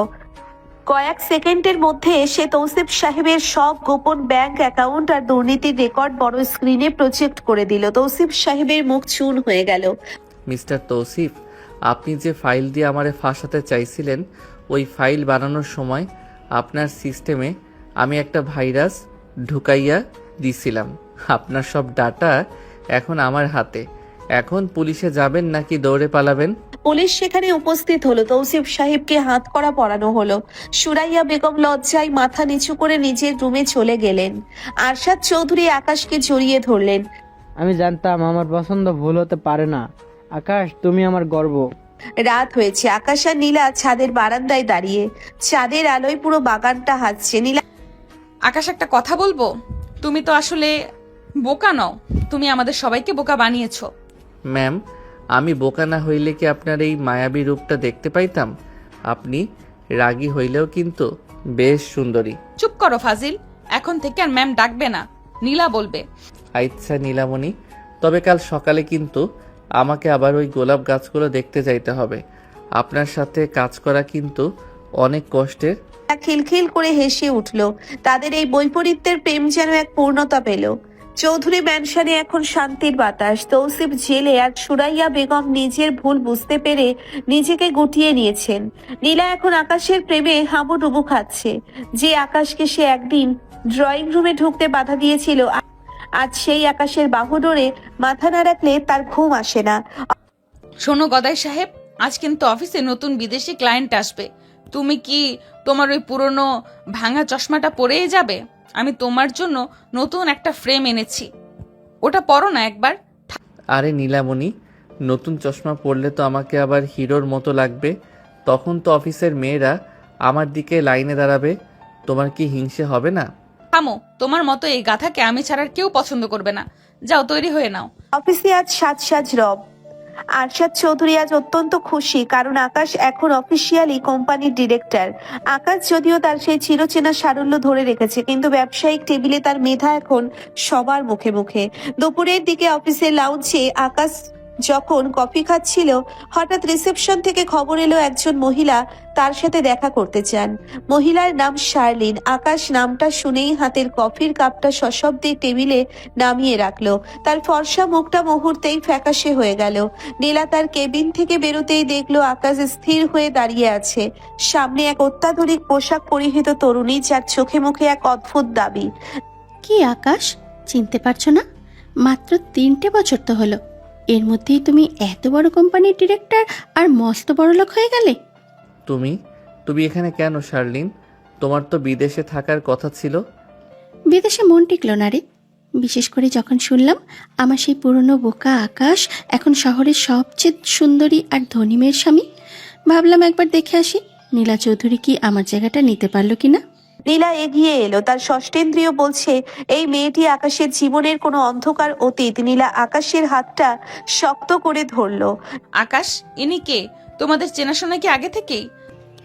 চিনবে না কেন ম্যাম, আমি আকাশের এক্সপিরিয়েন্সে, মানে ওর হবু বউ ছিলাম। বলতে পারেন আকাশের এই বোকা সাজার ট্রেনিংটা আমার কাছেই শুরু হয়েছিল, তাই না আকাশ? নীলার পায়ের তলা থেকে মাটি সরে গেল। আকাশ কোনো প্রতিবাদ করলো না, সে শুধু মাথা নিচু করে থাকলো। শার্লিন যাওয়ার সময় নীলার কানে কানে বলে গেল, সাবধানে থেকো নীলা, আকাশের যে সারল্য দেখে তুমি মজেছ সেটার আড়ালে অনেকগুলো দীর্ঘশ্বাস লুকানো আছে। আমি ফিরে এসেছি আমার পাওনা বুঝে নিতে। রাত হয়েছে। আকাশ বারান্দায় দাঁড়িয়ে বাইরের অন্ধকারের দিকে তাকিয়ে আছে। নীলা ঘরে ঢুকলো, কিন্তু আজ তার হাতে কফির কাপ নেই, আছে একরাশ প্রশ্ন। আকাশ, শার্লিন যা বললো তা কি সত্যি? তুমি আগে কাউকে ভালোবাসতে, আমাকে কেন বলনি? ম্যাম, থুরি নীলা, মানুষের জীবনে কিছু পাতা থাকে যা উল্টাতে গেলেই বুক ছিঁড়ে যায়। শার্লিন আমার অতীত, কিন্তু সে আমাকে যে ধোঁকা দিয়েছিল তারপর থেকে আমি মানুষের উপর বিশ্বাস হারাইয়া ফেলছিলাম। আরশাদ আঙ্কেল যখন আমাকে আপনার সাথে বিয়ে দিতে চাইলেন, আমি শুধু বাবার জেদের জন্য রাজি হয়েছিলাম। তার মানে তুমি আমাকে ভালোবাসো না, শুধু কর্তব্যের খাতিরে আমার সাথে আছো? আকাশ এবার ঘুরে দাঁড়ালো। নীলার চোখে জল। আকাশ দ্রুত এগিয়ে এসে নীলার 2 হাত ধরে নিজের বুকের উপর রাখলো। এই যে ধূপ পোকানিটা শুনছেন, শার্লিন যখন গেছে তখন এটা বন্ধ হয়ে গিয়েছিল। আপনি যখন আমাকে প্রথমবার ভালোবাসা দিলেন তখন এটা আবার বাঁচতে শিখলো। আপনি আমার অতীত নন নীলা, আপনি আমার বর্তমান আর ভবিষ্যৎ। আকাশ নীলার খুব কাছে এলো। নীলা রাগে আর অভিমানে আকাশের বুকে কিল মারতে লাগলো। আকাশ নীলাকে এক ঝটকায় কোলে তুলে নিল। নীলা হকচকিয়ে গেল। অনেক তো হলো আভিজাত্য, আজ না হয় এই গদাইয়ের বোকামিটাই একটু মেনে নেন। আকাশ নীলাকে অফিসের কেবিনে নিল। বিছানায় শুইয়ে দিয়ে ওর কপালে একটা দীর্ঘ চুমু খেলো। নীলার চোখের জল মুছিয়ে দিতে দিতে সে নীলার ঠোঁটের খুব কাছে ফিসফিস করে বলল, শার্লিন যা বলেছে সব মিথ্যে নয়, কিন্তু ও আমার ভালোবাসার যোগ্য ছিল না। ও টাকার কাঙাল ছিল, আর আপনি আমার মনের কাঙাল। পার্থক্যটা এখানেই। সেই রাতে তাদের রোম্যান্স ছিল অন্যরকম। কোনো কৃত্রিমতা নেই, শুধু একে অপরকে পাওয়ার এক তীব্র আকুলতা। আকাশ নীলার চুলে মুখ ডুবিয়ে দীর্ঘ সময় ধরে ওর ঘ্রাণ নিতে লাগলো। নীলা অনুভব করলো এই মানুষটা যতটা সহজ তার জীবনের ইতিহাস ততটাই জটিল। পরের দিন সকালে শার্লিন আর তৌসিফ সাহেবের দেখা হলো জেলের ইন্টারভিউ রুমে। তৌসিফ জেলে থাকলেও তার নেটওয়ার্ক এখানে সচল। শালীন, তোমাকে যা বলছি মনে আছে তো? নীলা আর আকাশের মধ্যে ভাঙন ধরাতে হবে। আরশাদ চৌধুরীকে পথে বসাতে পারলে অর্ধেক সম্পত্তি তোমার। চিন্তা করবেন না তৌশিক সাহেব, আকাশের একটা গোপন দুর্বলতা আমার কাছে আছে। ওই গদাই ইমেজটা আমি এক তুড়িতে ধুলোয় মিশিয়ে দেব। নীলা যখন জানবে আকাশ আসলে তার বাবার সাথে কি প্রতারণা করেছে, তখন সে নিজেই আকাশকে লাথি মেরে বের করে দেবে। অফিসে নীলা তার ডেস্কে বসেছিল। হঠাৎ তার ইমেলে একটা বেনামি ভিডিও ফাইল এলো। ভিডিওটা ওপেন করতেই নীলা দেখলো আকাশ আর শার্লিন কোনো এক নির্জন হোটেলের রুমে বসে আছে, আর আকাশ শার্লিনের হাতে একটা বড় চেক তুলে দিচ্ছে। ভিডিওর তারিখটা আজকের সকালের। নীলার পৃথিবীটা আবার দুলতে শুরু করলো। আকাশ কি তবে তাকে আবার বোকা বানাচ্ছে? সে একা একা কান্না করতে থাকলো। গত রাতেও সে আকাশের বুকে পরম শান্তিতে ঘুমিয়েছে। আজ সকালে সে এই খবর জানলো। সে বুঝতে পারছে না আসলে হচ্ছেটা কি। ভয়াবহ দোটানায় বন্দি। একদিকে তার দেখা আকাশের সেই অকৃত্রিম সারল্য যা তাকে নতুন করে বাঁচতে শিখিয়েছে, অন্যদিকে শার্লিনের আনা অকাঠ্য সব তথ্য প্রমাণ আর রহস্যময় ভিডিও। নীলার মন বলছে যে আকাশ তার সম্মানের জন্য গুন্ডাদের সাথে লড়াই পারে, সে প্রতারক হতে পারে না, কিন্তু তার ক্ষুধার মস্তিষ্ক বারবার ভিডিওর দৃশ্যগুলোকে বিশ্লেষণ করছে। কেন আকাশ লুকিয়ে শার্লিনের সাথে দেখা করলো? কেন তাকে মোটা অঙ্কের চেক দিল? বিশ্বাসের কাছের দেওয়ালে ফাটল ধরতে শুরু করেছে। সে কি আকাশের চোখে চোখ রেখে সত্যটা জানতে চাইবে, নাকি শার্লিনের বিষাক্ত জালে পা দিয়ে নিজের সাজানো সংসার তছনছ করে দেবে? তা ভেবেই নীলা শিউরে উঠেছে। এক গভীর অস্থিরতা তার চারপাশকে গ্রাস করে নিচ্ছে। ভিডিওটি দেখার পর নীলার ভেতরেই সেই দাপুটি আর জেদি নীলা আবার জেগে উঠছে। তার মনে হচ্ছে আকাশ তাকে তার সরলতা দেখিয়ে আসলে বোকা বানিয়েছে। সে তখন রেগে মেগে ভেতরে ঢুকলো। ড্রয়িং রুমে আকাশ ঢুকতেই হাতের ফুলদানিটা সজোরে মেঝেতে আছাড় দিয়ে বলল, পকেটমার প্রতারক, তোমার সাহস তো কম নয় আকাশ। আমার বাবার টাকা নিয়ে তুমি ওই বাজারের মেয়ের সাথে ফুর্তি করছো? আকাশ চমকে গিয়ে লাফ দিয়ে সোফার উপর ওঠে। ওরে বাবারে ম্যাম, আপনি কি আবার কোনো অ্যাকশন মুভি দেখা শুরু করছেন? এই দামি ফুলদানিটা ভাঙলেন কেন? ওটার টাকা দিয়া তো আমার গ্রামের 10টা ফ্যামিলির 1 মাসের বাজার হইয়া যাইতো। নাটক বন্ধ করো। এই দেখো ভিডিও। আজ সকালে তুমি শার্লিনের সাথে কি করেছিলে? কেন তাকে চেক দিয়েছো? ম্যাম নীলা, সব কথা তো সব সময় বলা যায় না। সময় আসুক, আপনি নিজেই বুঝবেন। নীলা আকাশের কলার চেপে ধরে। সময় আসবে না, এখনই আমার চোখের সামনে থেকে দূর হও। আজ থেকে তুমি আবার এই বাড়ির চাকর। ডিরেক্টরের কেবিন ভুলে যাও। যাও গিয়ে ঘর মোছো। আকাশের খুব কষ্ট হলো। সে ভেবেছিল নীলা হয়তো তাকে একটু বিশ্বাস করবে, অন্তত একবার প্রশ্ন করবে, কিন্তু নীলা আবার সেই আগের অহংকারী রূপে ফিরে গেছে। আকাশ দীর্ঘশ্বাস ফেলে মনে মনে বলল, মানুষের বিশ্বাস এত ঠুনকো কেন নীলামণি? তবু আকাশ কিছু বলল না। সে মাথা নিচু করে ঘর মোছার বালতি নিয়ে এলো। দুপুরবেলা নীলা তার রুমে ল্যাপটপে কাজ করছিল। প্রচন্ড গরমে সে এসি ছেড়ে বসে আছে। হঠাৎ দেখলো আকাশ দরজায় নক না করেই ভেতরে ঢুকলো। তার হাতে 1 গ্লাস শরবত। নীলা চোখ রাঙিয়ে ওঠালো। তোমাকে ঘরে ঢুকতে বলেছে কে? শরবত নিয়ে বের হও। আরে ম্যাম, রাগ করলে তো শরীর গরম হয়। এই শরবতটা খান, মাথা ঠান্ডা হইব।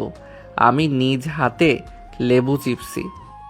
নীলা শরবতের গ্লাস নিতে গিয়ে ঝাড়ি মারলো, আর সাথে সাথে শরবতের অর্ধেকটা আকাশের শার্টে আর বাকিটা নীলার শাড়িতে গিয়ে পড়লো। নীলা চিৎকার করতে যাবে, কিন্তু আকাশ হঠাৎ করে নীলার খুব কাছে চলে এলো।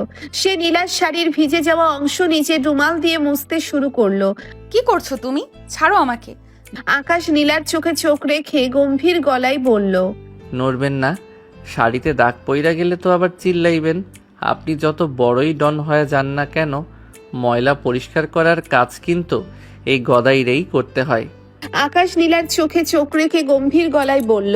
আকাশের নিঃশ্বাসের উষ্ণতা নীলার ঘাড়ে লাগছে। নীলা চাইছিল সরে যেতে, কিন্তু আকাশের সেই শান্ত চাহনি তাকে এক মুহূর্তের জন্য অবশ করে দিল। আকাশ নীলার কানের খুব কাছে মুখ নিয়ে ফিসফিস করে বলল, সন্দেহ কইরা তো অনেক দূরে সরাইয়া দিলেন, এখন একটু মায়া করলে কি খুব ক্ষতি হইব? নীলা ধাক্কা দিয়ে আকাশকে সরিয়ে দিল। বেশি রোম্যান্স করতে এসো না, যাও গিয়ে রান্নাঘরের থালা বাসন মাজো। আচ্ছা, যাচ্ছি। তবে মনে রাখেন, থালা বাসন মাজার সময় কিন্তু আমি আপনার ফেভারিট গানটাই গাইব। তখন আবার হাততালি দিতে চইলে আইসেন না। রাত তখন 12টা। নীলা বিছানায় এপাশ ওপাশ করছে। হঠাৎ দেখলো জানালার ওপাশে কে যেন নড়াচড়া করছে। সে ভয় পেয়ে চিৎকার দিল। আকাশ লাঠি হাতে দৌড়ে এলো। কই চোর, কই ডাকাত, কই? জানলার বাইরে কেউ একজন ছিল। আকাশ জানালা দিয়ে মুখ বাড়িয়ে দেখে বলল, আরে ম্যাম, এটা তো চোর না, এটা তো ওই প্রতিবেশী বিড়ালটা। সে মনে হয় আপনার ওই রাগী চেহারা দেখে ডরাইয়া কাঁপতাছে। ফালতু কথা বলবে না। তুমি আজ এখানেই থাকবে, মেঝেতে শও। মেঝেতে? কালকে তো এসি রুমে মশার কামড় খাইছিলাম, আজকে তবে আমি আপনার খাটের তলায় শুব? আপনি তো আমাকে জামাই থেকে ইঁদুর বানাইয়া ছাড়বেন দেখছি। আকাশ মেঝেতে চাদর বিছিয়ে শুয়ে পড়ল। নীলা যখন ঘুমিয়ে পড়ল, আকাশ উঠে আলতো করে নীলার মাথায় হাত রাখলো। সে বিড়বিড় করে বলল, নীলামণি, শার্লিনকে টাকা দিচ্ছি আপনার বাবাকে বাঁচাইতে। শার্লিনের কাছে আপনার বাবার একটা পুরনো উইল আছে, যা দিয়ে তৌসিফ পুরো কোম্পানি দখল করতে পারত। আমি শুধু আপনার পরিবারকে বাঁচাইতে গিয়ে গালি খাইতাছি। পাগল একটা। আকাশের সারল্য আর নীলার এই অহেতুক রাগের মাঝে চৌধুরী ম্যানশনে এক অদ্ভুত লুকোচুরি খেলা চলতে লাগলো। আকাশ ঘর মুছতে মুছতে নীলার সামনে গিয়ে ড্যান্স দেয়, আবার নীলা ফাইল ছুঁড়ে মারলে সেটা ক্যাচ ধরে হাসে। পরের দিন সকালে শার্লিন আবার ফোন করলো নীলাকে। সে এবার নতুন একটা চাল চাললো। সে নীলাকে বলল যে আকাশ আজ রাতে তাকে নিয়ে পালিয়ে যাচ্ছে। নীলা এটা শুনে পুরো উন্মাদ হয়ে গেল। সে আকাশের পকেট চেক করতে গিয়ে দেখলো আকাশের পকেটে 2টা প্লেনের টিকিট, গন্তব্য মালদ্বীপ। নীলা আর সহ্য করতে পারলো না। সে আকাশকে ড্রয়িং রুমে সবার সামনে দাঁড় করালো। ড্রয়িং রুমের মাঝখানে আকাশকে অপরাধীর মতো দাঁড় করিয়ে রেখেছে নীলা। তার হাতে সেই 2টো প্লেনের টিকিট। আরশাদ চৌধুরী আর রিমি সোফায় বসে অবাক হয়ে দেখছেন। নীলার চোখ দিয়ে যেন আগুন ছড়ছে। নীলা টিকিট 2টো আকাশের মুখে ছুঁড়ে দিয়ে বলে, এই নাও তোমার পালানোর পাসপোর্ট। শার্লিন ঠিকই বলেছিল, তুমি আজ রাতে ওকে নিয়ে মালদ্বীপ পালিয়ে যাচ্ছ, তাই না? আমার বাবার টাকা চুরি করে তুমি ওই মেয়ের সাথে হানিমুন করবে? আকাশ টিকিট 2টো মেঝে থেকে কুড়িয়ে নিয়ে চশমাটা নাকে ঠিক করতে করতে বলে, আরে নীলামণি, আপনি তো দেখি আমার চেয়েও বড় গোয়েন্দা। পকেট চেক করা কি আপনার পুরনো অভ্যাস? টিকিট যখন পাইছেন তখন একটু ভালো করে দেখেন তো কার নাম লেখা। নাম দেখার কি আছে? শার্লিন আমাকে সব বলেছে। রিমি কাছে গিয়ে টিকিট হাতে নিয়ে বলে, আপু, এখানে তো শার্লিনের নাম নেই, এখানে লেখা আকাশ আর নীলা। ডেট তো আগামী পরশু। মানে আমার নাম কেন? ভাবছিলাম আপনার মেজাজটা তো সবসময় গরম থাকে, মালদ্বীপের ঠান্ডা সাগরে নামলে যদি একটু শান্ত হন। টিকিট 2টা অনেক কষ্টের টাকা জমায়া কাটছিলাম, সারপ্রাইজ দেব বইলা, কিন্তু আপনি তো আমারে চোর বানাইয়া দিলেন। এখন এক কাজ করেন, টিকিট 2টা দিয়া ওই শার্লিন আপার সাথেই জায়গা, সে অন্তত আমারে চোর কইব না। নীলা একদম চুপ হয়ে গেল। নিজের বোকামি আর সন্দেহের জন্য তার এখন মাটির সাথে মিশে যেতে ইচ্ছে করছে। রিমি আর আরশাদ সাহেব আড়ালে হাসছেন। আকাশ গটগট করে সিঁড়ি দিয়ে ওপরে নিজের ঘরে চলে গেল। নীলা অপরাধ বোধ নিয়ে আকাশের পিছু পিছু তার ঘরে ঢুকলো। আকাশ ঘরে ঢুকে নিজের লুঙ্গি আর গামছা নিয়ে গোসলে যাওয়ার প্রস্তুতি নিচ্ছে। নীলা ঘরে ঢুকে দরজাটা বন্ধ করে দিল। আকাশ শোনো, আই এম সরি, আমি আসলে শার্লিনের কথা একটু আকাশ শুনতে না পাওয়ার ভান করে গান গাইতে শুরু করলো। ওরে নীল দরিয়া আমায় দিস না রে দেউরিয়া। নীলা আকাশের সামনে গিয়ে পথ আটকে রাখে। গান থামাও, আমি কথা বলছি তো। আমি তো জানতাম না তুমি আমার জন্য টিকিট কেটেছো। তুমি ওই চেকটা কেন দিয়েছিলে তাহলে? চেক দিছি কারণ আপনার বাবার ওই পুরনো উইলটা শার্লিন চুরি করছিল। ওটা ফেরত না আনলে তৌসিফ কোম্পানি দখল কইরা নিত। আমি টাকা দিয়া ওটা উদ্ধার করছি। এখন আপনার যদি মনে হয় আমি চোর, তবে পুলিশ ডাকেন, আমার হাত করা পরান। নীলা আবেগে আপ্লুত হয়ে আকাশের খুব কাছে চলে এলো। পুলিশ ডাকবো না, আমি তোমাকে অন্যভাবে শাস্তি দিব। নীল হঠাৎ করে আকাশের শার্টের কলার ধরে ওকে নিজের দিকে টানলো। আকাশ হকচকিয়ে গেল। নীলার চোখের সেই জেদ এখন ভালোবাসায় রূপান্তরিত হয়েছে। ম্যাম ম্যাম ম্যাম ম্যাম কি মারবেন নাকি? গামছা কিন্তু হাতেই আছে। চুপ করো গদাই। নীলা আকাশের বুকে মাথা রাখলো। আকাশের হৃৎপিণ্ড তখন ধকধক করছে। নীলা ফিসফিস করে বলল। আকাশের সেই সারল্যমাখা হাসিটা আবার ফিরে এলো। সে নীলার কোমরে হাত রেখে ওকে একটু উপরে তুলে ধরলো। নীলার পা এখন শূন্যে। কারণ আমি তো বোকা, আর বোকা মানুষরা একবার কাউরে ভালোবাসলে তার লাত্তি ঝাঁটা সব সহ্য করতে পারে। তবে একটা কথা, মালদ্বীপ গেলে কিন্তু আপনারে ওই বিকিনি টিকিনি পরা চলবে না, শাড়ি পইরাই সাগরে নামতে হইব। নীলা হাসতে হাসতে আকাশের ঘাড়ে একটা মৃদু কামড় দিয়ে বলল। ফাজিল, সাগরে কেউ শাড়ি পরে নামে? রাত হয়েছে। আকাশ ভাবলো আজ হয়তো নীলা তাকে খাটে শোয়ার অনুমতি দেবে। সে সেন্ট মেখে চুলে জেল দিয়ে পরিপাটি হয়ে বিছানায় বসলো। নীলা বাথরুম থেকে নাইট ক্রিম মেখে বেরোলো। নীলামণি, আজকে তবে মেঝের চাদরটা আলমারিতে রাইখা দেব? আমার পিঠ কিন্তু খুব ব্যথা করতেছে। আচ্ছা ঠিক আছে, আজ খাটে শও, তবে একটা শর্ত আছে। কি শর্ত? চাঁদ ধইরা আনতে হইব? না, তুমি সারা রাত আমাকে ওই রূপকথার গল্প শোনাবে যা তুমি তোমার ছোট বাচ্চাদের শোনাও, আর সাথে আমার মাথা টিপে দিতে হবে। মাথা টিপতে পারি, কিন্তু গল্পের বদলে আমি যদি গান শোনাই, লাল পাহাড়ের দেশে যা, এটা শুনলে আপনার ঘুম খুব ভালো হইব। আকাশ বিছানায় বসে নীলার মাথার তেল মালিশ করতে শুরু করলো। সে নীলার কপালে পুরো তেল মাখিয়ে একাকার করে দিল। আরে এই কি করছো? আমার চোখ মুখ সব তেলতেলে হয়ে গেল তো। আরে ঘষলে উজ্জ্বলতা বাড়ে। আপনি তো ফর্সা হওয়ার ক্রিম মাখেন, আমি প্রাকৃতিক উপায়ে আপনারে চকচকে বানাইয়া দিতাছি। নীলার রাগে আকাশকে বালিশ দিয়ে মারতে শুরু করলো। শুরু হলো এক বালিশ যুদ্ধ। পুরো রুমে তুলো উঠছে। যুদ্ধ করতে করতে একসময় দুজন ক্লান্ত হয়ে একে অপরের খুব কাছে শুয়ে পড়লো। ঘরের ডিম লাইটের আলোয় আকাশের চোখে চোখ রাখলো নীলা। আকাশ, তুমি কি আসলেও বোকা, নাকি এগুলো সব নাটক? আমি বোকা না হইলে কি আপনার এই মায়াবী রূপটা দেখতে পাইতাম? আপনি রাগী হইলেও কিন্তু বেশ সুন্দরী। আকাশ ধীরে ধীরে নীলার কপালে একটা দীর্ঘ চুমু খেলো। নীলা আকাশের বুকে মুখ লুকালো। এক অদ্ভুত প্রশান্তি তাদের ঘিরে ধরলো। পরের দিন তারা মালদ্বীপে গেল। মালদ্বীপের নীল জলরাশির মাঝখানে একটি বিলাসবহুল ওয়াটার ভিলা। নীলা জানালায় গিয়ে বাইরের সমুদ্র দেখছে, আর আকাশ ঘরের কোনায় দাঁড়িয়ে থাকা সেই চিরচেনা গামছা দিয়ে আয়না মুছছে। আকাশ, আমরা এখানে হানিমুন করতে আসছি, ঘর পরিষ্কার করতে না। তুমি এই গামছাটা রাখো তো। আরে নীলামণি, এই বিদেশের লোকেরা তো ঘর মুছতে জানে না। দেখেন কাচের উপর কেমন ছোপ ছোপ দাগ। আয়না পরিষ্কার না থাকলে আপনার ওই সুন্দর মুখটা দেখবেন কেমনে? নীল আকাশের কাছে গিয়ে ওর কান টেনে বলে। আমার মুখ দেখার জন্য আমার আয়না লাগে না। তুমি আছো কেন? এখন চলো, আমরা সাগরের পাড়ে যাব। আর নীল রঙের একটা গাউন পরেছি, তুমি ওই নীল শার্টটা পরো।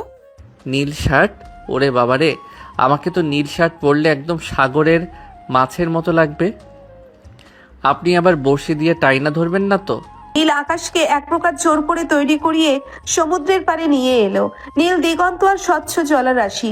নীলা চাইছিল আকাশ একটু রোমান্টিক কোনো কথা বলুক, কিন্তু আকাশের নজর তখন অন্যদিকে। সে দেখলো অনেকগুলো বিদেশি পর্যটক সাগরে লাফালাফি করছে। আকাশ চোখ কপালে তুলে বলে, ও মা, নীলামণি, ওই লোকগুলো তো দেখি অর্ধেক কাপড় পইরা সাগরে নামছে। এদের কি লজ্জা শরম নাই? আর ওই দেখেন একটা বিদেশি লোক তার বউরে কোলে নিয়ে ঘুরতেছে। আমি কি আপনাকে কোলে নিয়ে সাগরে একটা দৌড় দিব? খবরদার, ওইসব করতে যেও না। তুমি বরং আমার এই হ্যাটটা ধরো, আমি কয়েকটা সেলফি তুলি। আকাশ হ্যাটটা মাথায় দিয়ে পোজ দিল। নীলা যখন ছবি তুলছে আকাশ হঠাৎ করেই নীলার কোমর জড়িয়ে ধরলো। সমুদ্রের ঢেউ তখন তাদের পায়ের নিচে এসে আছড়ে পড়ছে। বিকেল গড়িয়ে সন্ধ্যা নামলো। ওয়াটার ভিলার বারান্দায় আকাশ আর নীল একা। ডিনারের টেবিল সাজানো হয়েছে ভিলার খোলা বারান্দায়। ক্যান্ডেল লাইট ডিনারের প্রয়োজন। আকাশ টাই পরে বেশি স্মার্ট সেজেছে, তবে তার পকেটে সেই গামছাটা এখনো উকি দিচ্ছে। আকাশ মোমবাতির দিকে ঝাঁকিয়ে বলল, নীলামণি, এই মোমবাতি জ্বালানোর মানে কি? কারেন্ট কি চলে গেছে? আমি কি রিসেপশনে ফোন দিয়া জেনারেটর ছাড়তে কমো? নীলা আকাশের ঠোঁটে আঙ্গুল দিয়ে বলল, চুপ, একদম চুপ। একটা ক্যান্ডেল লাইট ডিনার, কোনো কথা বলবে না, শুধু আমার চোখে চোখ রাখবে। আকাশ চুপ হয়ে গেল। নীলার কাজল কালো চোখের দিকে তাকাতেই তার হৃদস্পন্দন বেড়ে গেল। সাগরের গর্জনার হালকা বাতাসের শব্দ ছাড়া আর কিছু শোনা যাচ্ছে না। নীল আকাশের হাতটা টেবিলের উপর ধরল। নীলা, মাঝে মাঝে মনে হয় আমি একটা স্বপ্ন দেখছি। আপনার মতো এইরকম এক রাজকন্যা কেন আমার মতো এই গদাইরে ভালোবাসলো? কারণ রাজকন্যারা সবসময় রাজপুত্রের খোঁজ করে না আকাশ। তারা এমন একজন মানুষকে খোঁজে যার বুকে মাথা রাখলে পৃথিবীটা নিরাপদ মনে হয়। তুমি আমার সেই নিরাপদ আশ্রয়। আর তুমি এমনিতেও কোটি টাকার মালিক, সে তো আমি জানি, কিন্তু তুমি এই যে গদাই মার্কা সহজ চলাফেরা বা চলাচল করো, এটাই আমার পছন্দ। আকাশ ধীরে ধীরে উঠে এসে নীলার পাশে দাঁড়ালো। সে নীলার হাত ধরে ওকে নিজের খুব কাছে টেনে নিল। নীলা আকাশের কাঁধে। আকাশ নীলার চিবুকটা আলতো করে উঁচিয়ে ধরলো। নীলার নিঃশ্বাস তখন তপ্ত হয়ে উঠেছে। আকাশ খুব সন্তর্পণে নীলার কপালে একটা দীর্ঘ চুমু খেলো। তার ঠোঁটের স্পর্শে যেন এক মায়াবী ঘোর চলে গেল। আকাশ নীলার কানের কাছে মুখ নিয়ে ফিসফিস করে বলল, আমি হয়তো কবিতা বলতে পারি না, কিন্তু আমার প্রতিটা নিঃশ্বাসে শুধু তোমার নাম লেখা আছে। নীলা অবাধ্য হয়ে আকাশের গলা জড়িয়ে ধরলো। তারা দুজনের সেই নির্জনতায় হারিয়ে গেছে। আকাশের হাতের আঙ্গুলগুলো নীলার চুলে খেলা করছিল, আর নীলা অনুভব করছিল আকাশের বলিষ্ঠ দেহের উষ্ণতা। দীর্ঘ সময় ধরে তারা একে অপরকে অনুভব করলো। কোনো তাড়া নেই, কোনো অপমান নেই, শুধু এক গভীর অনুরাগের বহিঃপ্রকাশ। রোমান্টিক মুহূর্তের রেশ কাটতে না কাটতেই শুরু হলো কমেডি। রাত তখন গভীর। আকাশ বাথরুমে ঢুকেছে ফ্রেশ হতে। হঠাৎ ভেতর থেকে তার চিৎকার, ওরে বাবারে, নীলামণি, বাঁচান, আমাকে বাঁচান। নীলা দৌড়ে বাথরুমের দরজার কাছে গেল। কি হয়েছে আকাশ? সাপ ঢুকেছে? আকাশ দরজা খুলে ভেজা অবস্থায় বেরিয়ে এসে বলল, সাপ না, এটা কেমন কমট। আমি বসতেই নিচ থেকে পানি আইসা আমার একদম ভিজাইয়া দিছে। বিদেশের মানুষকে এইভাবেই মানুষের ভয় দেখায়? নীলা হেসে মেঝেতে গড়িয়ে পড়ার দশা। আরে গদাই, ওটা তো অটোমেটিক বিডেট। তুমি ভুল বোতামে চাপ দিয়েছো। আচ্ছা, আমি ভাবছি সাগরের হাঙর বুঝি নিচ দিয়ে আক্রমণ করলো। ধুর, এই মালদ্বীপে শান্তিতে বাথরুমেও যাওয়া যায় না। এর চেয়ে আমার গ্রামের ওই বদনার বালতিই ভালো ছিল। আকাশ ভেজা চুলে গামছা পেঁচিয়ে বিছানায় বসে রইল। নীলা হাসতে হাসতে আকাশের মাথায় তোয়ালে দিয়ে ঘষতে শুরু করলো। তুমি না থাকলে আমার জীবনটা তো রঙিন হতো না আকাশ। নীলা আকাশের বুকে মাথা রেখে পরম শান্তিতে চোখ বুঝলো। সাগরের ঢেউয়ের শব্দ তখন যেন লরি গাইছে।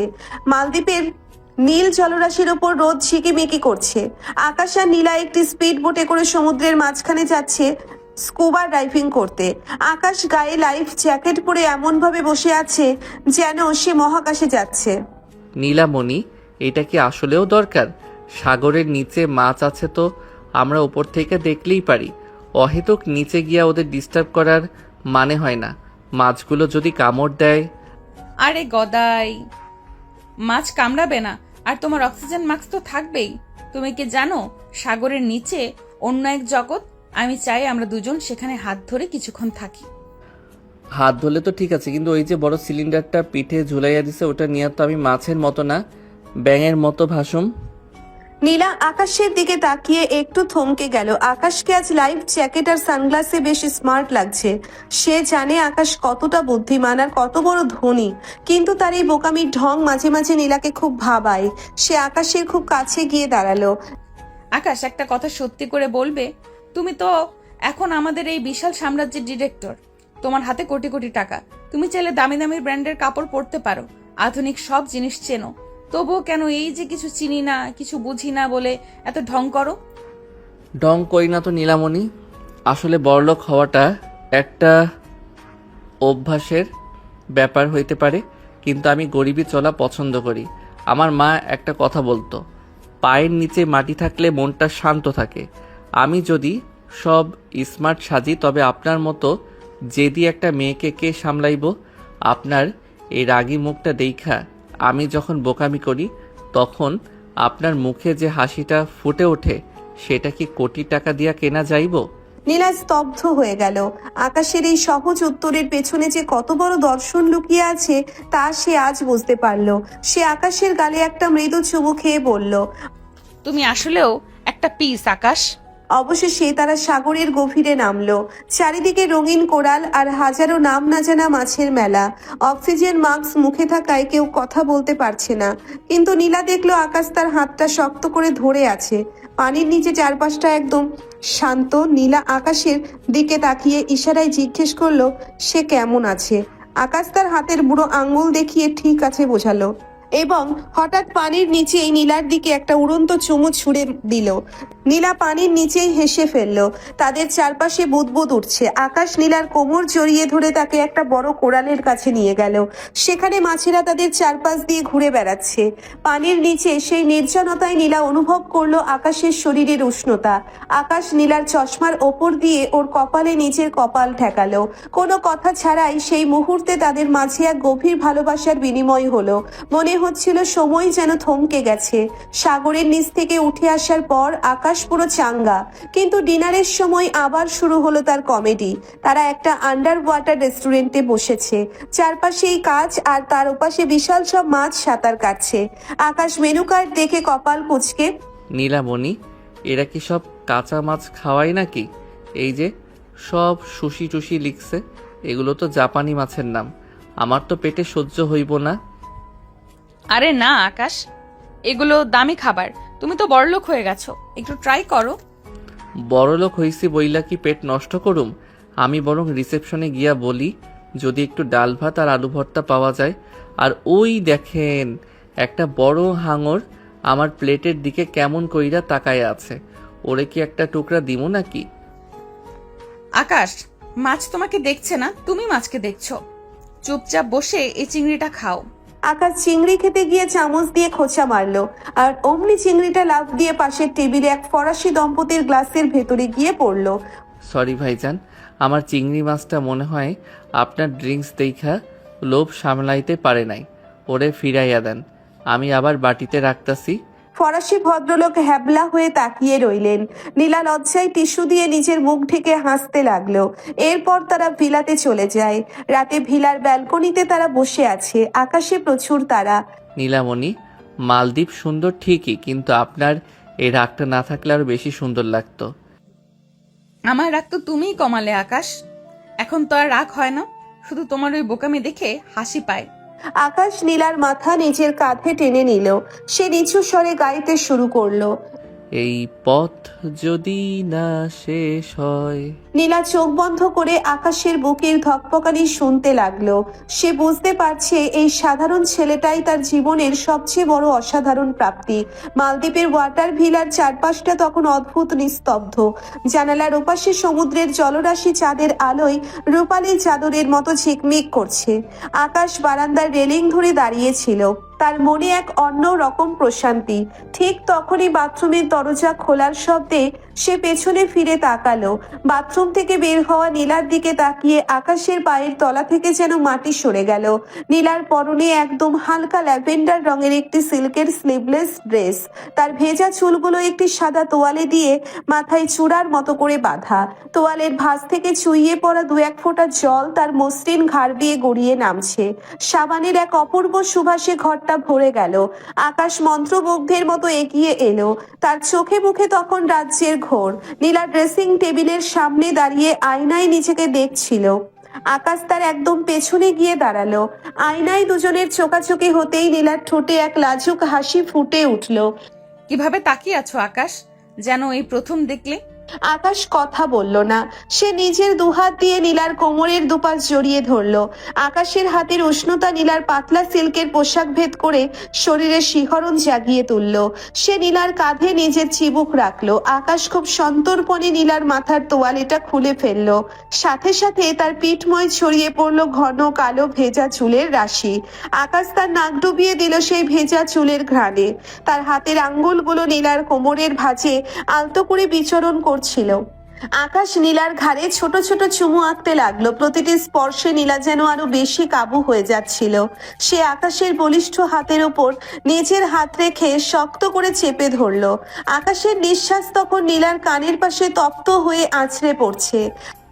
নীলামণি, বড়লোক হওয়ার জেদ আমি কোনো দিন করিনি, কিন্তু আপনাকে নিজের করে পাওয়ার জেদটা আজ আমার হার মেনেছে। আপনি আমার জীবনের সবচেয়ে সুন্দর পাওয়া। আকাশ নীলাকে আলতো করে নিচের দিকে ঘুরিয়ে নিল। নীলার চোখ দুটো তখন বুজে আসছে আবেশে। আকাশ নীলার চিবুকটা ধরে মুখটা একটু উঁচিয়ে ধরলো। নীলার ভেজা ঠোঁট দুটো কাঁপছে। আকাশ ঝুঁকে এলো নীলার দিকে। যখন তাদের ঠোঁট এক হলো তখন এক দীর্ঘ ও নিবিড় চুম্বনে তারা একে অপরের মাঝে হারিয়ে গেল। পৃথিবীর সব নিয়ম, সব জেদ আজ তুচ্ছ হয়ে গেল এই এক মুহূর্তের মিলনে। আকাশ নীলাকে পাঁচা কোলা করে তুলে নিল। নীলা তার দুই হাত আকাশের গলায় পেঁচিয়ে ধরলো। আকাশ খুব সাবধানে তাকে বিছানার নরম গদির ওপর শুইয়ে দিল। ঘরের ডিম লাইটের নীলচে আলোয় নীলাকে এক অপার্থিব সুন্দরের প্রতিমূর্তির মতো লাগছিল। আকাশ নীলার ঠিক ওপরে ঝুঁকে এলো। সে নীলার অবাধ্য চুলগুলো কপাল থেকে সরিয়ে দিয়ে ওর চোখে চোখ রাখলো। আকাশের সেই চিরচেনা সারল্য আজ এক গভীর পুরুষালী তেজে রূপান্তরিত হয়েছে। সে নীলার হাতের প্রতিটি আঙ্গুলে, হাতের তালুতে আর কবজিতে নিবিড়ভাবে চুমু খেতে লাগলো। নীলা আকাশের শার্টের বোতামগুলো একে একে খুলতে শুরু করলো। সে অনুভব করতে চাইলো আকাশের হৃৎপিণ্ডের দ্রুত ওঠানামা। আকাশ যখন নীলার গলার লতিতে নিজের ঠোঁট ছুঁয়ালো, নীলার মুখ দিয়ে এক অস্ফুট গোঙানি বেরিয়ে এলো। সে আকাশকে আরো নিবিড়ভাবে নিজের কাছে টেনে নিল। সেই রাতে সমুদ্রের ঢেউয়ের সাথে তাল মিলিয়ে তাদের দুজনের হৃদস্পন্দন এক হয়ে গিয়েছিল। কোনো কৃত্রিমতা ছাড়াই তারা একে অপরকে অনুভব করছিল। দীর্ঘ সময় ধরে চলা এই স্পর্শ আর ভালোবাসার বিনিময়ে তারা দুজনেই এক নতুন দিগন্তের সন্ধান পেল। আকাশের বাহু বন্ধনে নিজেকে সঁপে দিয়ে নীলা অনুভব করলো এই মানুষটিই তার জীবনের প্রকৃত আশ্রয়। ভোর হওয়ার ঠিক আগের মুহূর্তে নীলা আকাশের বুকে মাথা রেখে শুয়েছিল। আকাশের আঙ্গুলগুলো নীলার চুলে খেলা করছিল। পুরো ঘরে তখন এক শান্তির আবহ।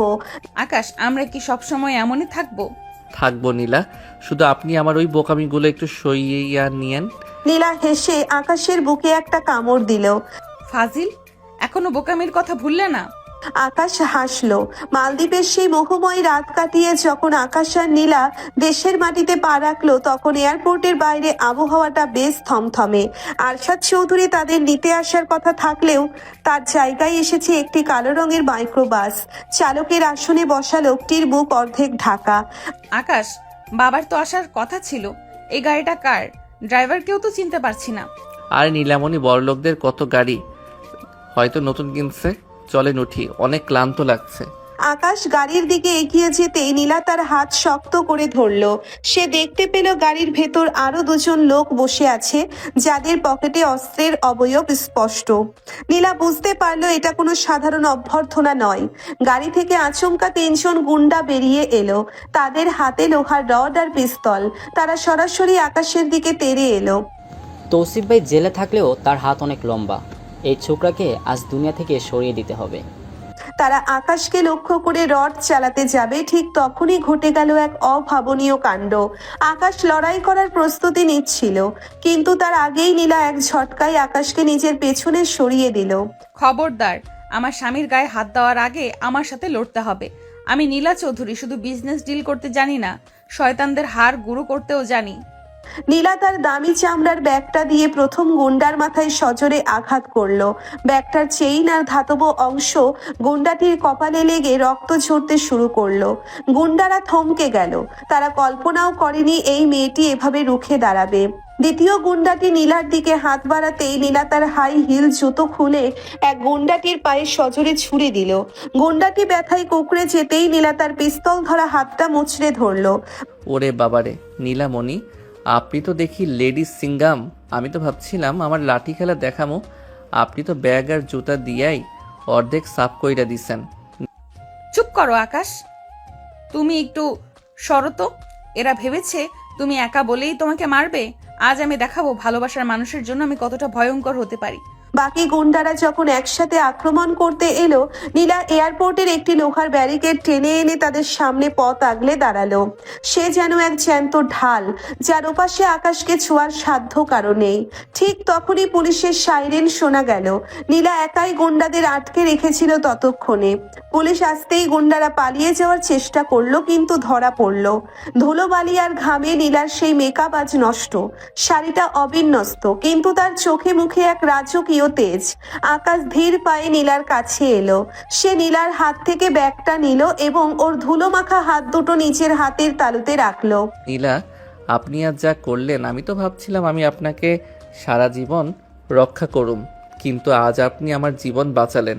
ওরা তোমাকে মারতে চেয়েছিল আকাশ, আমার সব চলে গেলেও চলতো, কিন্তু তোমার কিছু হলে আমি বাঁচতাম না। আজ থেকে আমি তোমার সব বিপদের সামনে দেওয়াল হয়ে থাকবো। আকাশ নীলাকে জড়িয়ে ধরলো। এয়ারপোর্টের মানুষের ভিড়, পুলিশের হইচই, সবকিছুর মাঝে তারা দুজন এক নিবিড় আলিঙ্গনে আবদ্ধ হয়ে রইল। আকাশ নীলার কপালে একটা দীর্ঘ চুমু খেলো। তার চোখে আজ আর কোনো বোকামি নেই, আছে কৃতজ্ঞতা আর ভালোবাসা। বাড়িতে ফেরার পর আরশাদ চৌধুরী সব শুনে স্তম্ভিত হয়ে গেলেন। তৌসিফ জেল থেকে বসে এই চাল চেলেছে। নীলা এবার আর চুপ করে থাকলো না। সে নিজের সব জেদ আর বুদ্ধি খাটিয়ে তৌসিফের সব বিজনেস পার্টনারদের সাথে মিটিং ডাকলো, কিন্তু তৌসিফের পিছনে আরো বড় কোনো শক্তি কাজ করছে। আসলে অফিসেরই এক বিশ্বস্ত লোক নীলার সব পরিকল্পনা তৌসিফের কাছে পৌঁছে দিচ্ছে। আকাশ এটা টের পেলেও নীলাকে কিছু বলছে না। সে চাইছিল নীলা নিজেই যেন এটার বিহিত করে। সেদিন রাতে নীলা ক্লান্ত হয়ে ঘরে ফিরল। আকাশ আগে থেকেই তার জন্য গরম জল আর ওষুধ রেডি করে রেখেছে।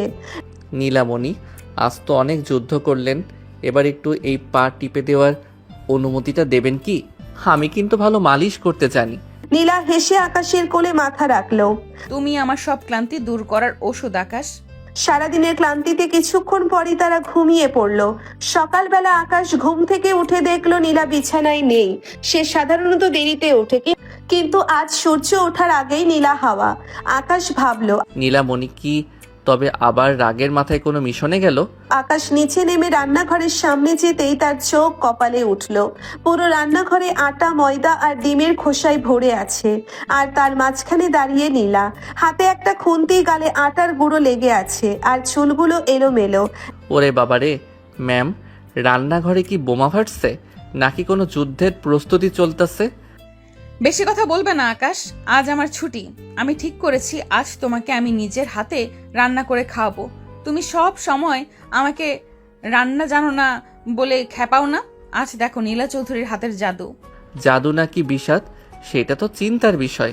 আচ্ছা ম্যাম, প্যান্টার ভেতর থেকে ওই যে কালো ধোঁয়া বের হচ্ছে, ওটা কি আপনার রান্নার কোনো স্পেশাল ফ্লেভার?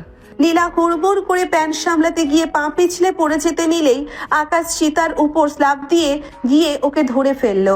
নীলা আকাশের বুকে আছড়ে পড়লো। দুজনের নাকে মুখে এখন আটার সাদা গুঁড়ো। রান্নাঘরে সেই বিশৃঙ্খলার মাঝে তারা দুজন একে অপরের চোখের দিকে তাকিয়ে রইল। আকাশের মুখে একটা দুষ্টুমি ভরা হাসি। সে নীলার গাল থেকে আটার গুঁড়ো মুছতে গিয়ে নিজের আঙ্গুল দিয়ে একটু আদর করে ঘষলো। রান্না করা কি এতই সহজ নীলামণি? এর চেয়ে অফিসে গিয়া ফাইল সই করা অনেক ভালো। চলেন এই আটা মাখা অবস্থায় একটা রোমান্টিক ড্যান্স দেই। ও মাই গড, আমার প্যানকেক! ছাড়ো আকাশ, কেউ দেখে ফেলবে। আর দেখো তো আমার পুরো রান্নাটাই পণ্ড হয়ে গেল। পশু হয় নাই না, পণ্ড হয় নাই। চলেন আমরা দুজনে মিলে রান্না করি। স্বামী স্ত্রী মিলে রান্না করলে নাকি খাবারের স্বাদ বাড়ে। আকাশ একটা অ্যাপ্রন পরে নিল। সে নীলার ঠিক পেছনে দাঁড়িয়ে ওর হাত দুটো ধরলো। একসাথে তারা সবজি কাটতে শুরু করলো। আকাশ নীলার কানের কাছে মুখ নিয়ে বলল, এই যে টমেটোটা দেখছেন, এটা আপনার ওই রাগী গালের মতো লাল, আর এই কাঁচামরিচটা আপনার মেজাজের মতো ঝাল। তাই? তাহলে এই শশাটা কার মতো? এইটা আমার মতো, একদম ঠান্ডা আর সতেজ। আকাশ নীলার ঘাড়ের কাছে নিজের নাক ঘষতে লাগলো। নীলা সুরসুরি পেয়ে খিলখিল করে হেসে উঠল। সে পেছনের দিকে হেলে আকাশের কাঁধে মাথা রাখলো। রান্নাঘরের গরমের মাঝেও এক হিমশীতল রোম্যান্স তাদের ঘিরে ধরলো। আকাশ হঠাৎ করে এক টুকরো শশা নীলার মুখে পুরে দিল। আকাশ, তুমি আসলেও একটা পাগল, কিন্তু এই পাগলামিটাই আমার সবচেয়ে বেশি ভালো লাগে। রাতে বাগান বাড়ির ছাদে ডিনারের আয়োজন করা হয়েছে। নীলা একটা লাল শাড়ি পরেছে, আর আকাশ তার সেই গরিবি স্টাইল ছেড়ে আজ একটা সাদা পাঞ্জাবি পরেছে। তাকে দেখতে আজ একদম রাজপুত্রের মতো লাগছে। আজ আপনাকে লাল শাড়িতে একদম টকটকে মরিচের মতো লাগতেছে, দেখে আমার জিভে জল আসতেছে। খেয়ে ফেলি। থামো, সবসময় কি খাওয়ার কথাই ভাববে? আজ চারটা দেখেছো কত সুন্দর? চাঁদ দেখে কি হইব, আমার পাশে তো আস্ত একটা চাঁদই বসে আছে। তবে এই চাঁদের মেজাজটা যদি একটু কম থাকতো তাইলে কপালে একটা চুমু দিতাম। নীলা নিজেই আকাশের খুব কাছে চলে এলো। সে আকাশের পাঞ্জাবির কলারটা ধরে ওকে নিজের দিকে টেনে আনলো। ট্যাক্স নিতে বুঝি এখন অনুমতি লাগবে? দাও না। আকাশ আর দেরি করলো না। সে নীলার কোমর জড়িয়ে ধরে ওকে নিজের বুকে মিশিয়ে নিল। খোলা আকাশের নিচে তারার আলোয় তারা এক দীর্ঘ এবং গভীর চুম্বনে হারিয়ে গেল। কিছুক্ষণ পর আকাশ নীলাকে পাঁচা কোলা করে কোলে তুলে নিল। রান্নাঘরে তো অনেক ধস্তাধস্তি হয়েছে, এবার না হয় শোবার ঘরে গিয়ে একটু শান্তিতে জিরানো যাক। তুমি পারো আকাশ, এই গদাই মার্কা কথা কি কোনোদিন কমবে না? আকাশ হাসতে হাসতে নীলাকে নিয়ে ঘরের দিকে রওনা দিল। সিঁড়ি দিয়ে ওঠার সময় সে নীলার কানে কানে বলল, গদাইগিরি তো আমার আসল শক্তি নীলামণি, এইটার ফাঁদেই তো আপনি পা দিছেন। তারা রুমে চলে যায়। এরপর দুজনেই দুজনকে আদর করে ঘুমিয়ে পড়ে। 6 মাস পর বাইরে মুষলধারে বৃষ্টি হচ্ছে। জানালার কাছে বৃষ্টির ফোঁটাগুলো আছড়ে পড়ার শব্দ হচ্ছে ছন্দময় গানের মতো। ঘরের ভেতর হালকা নীল আলো জ্বলছে। নীলা জানালার পাশে দাঁড়িয়ে বৃষ্টি দেখছিল।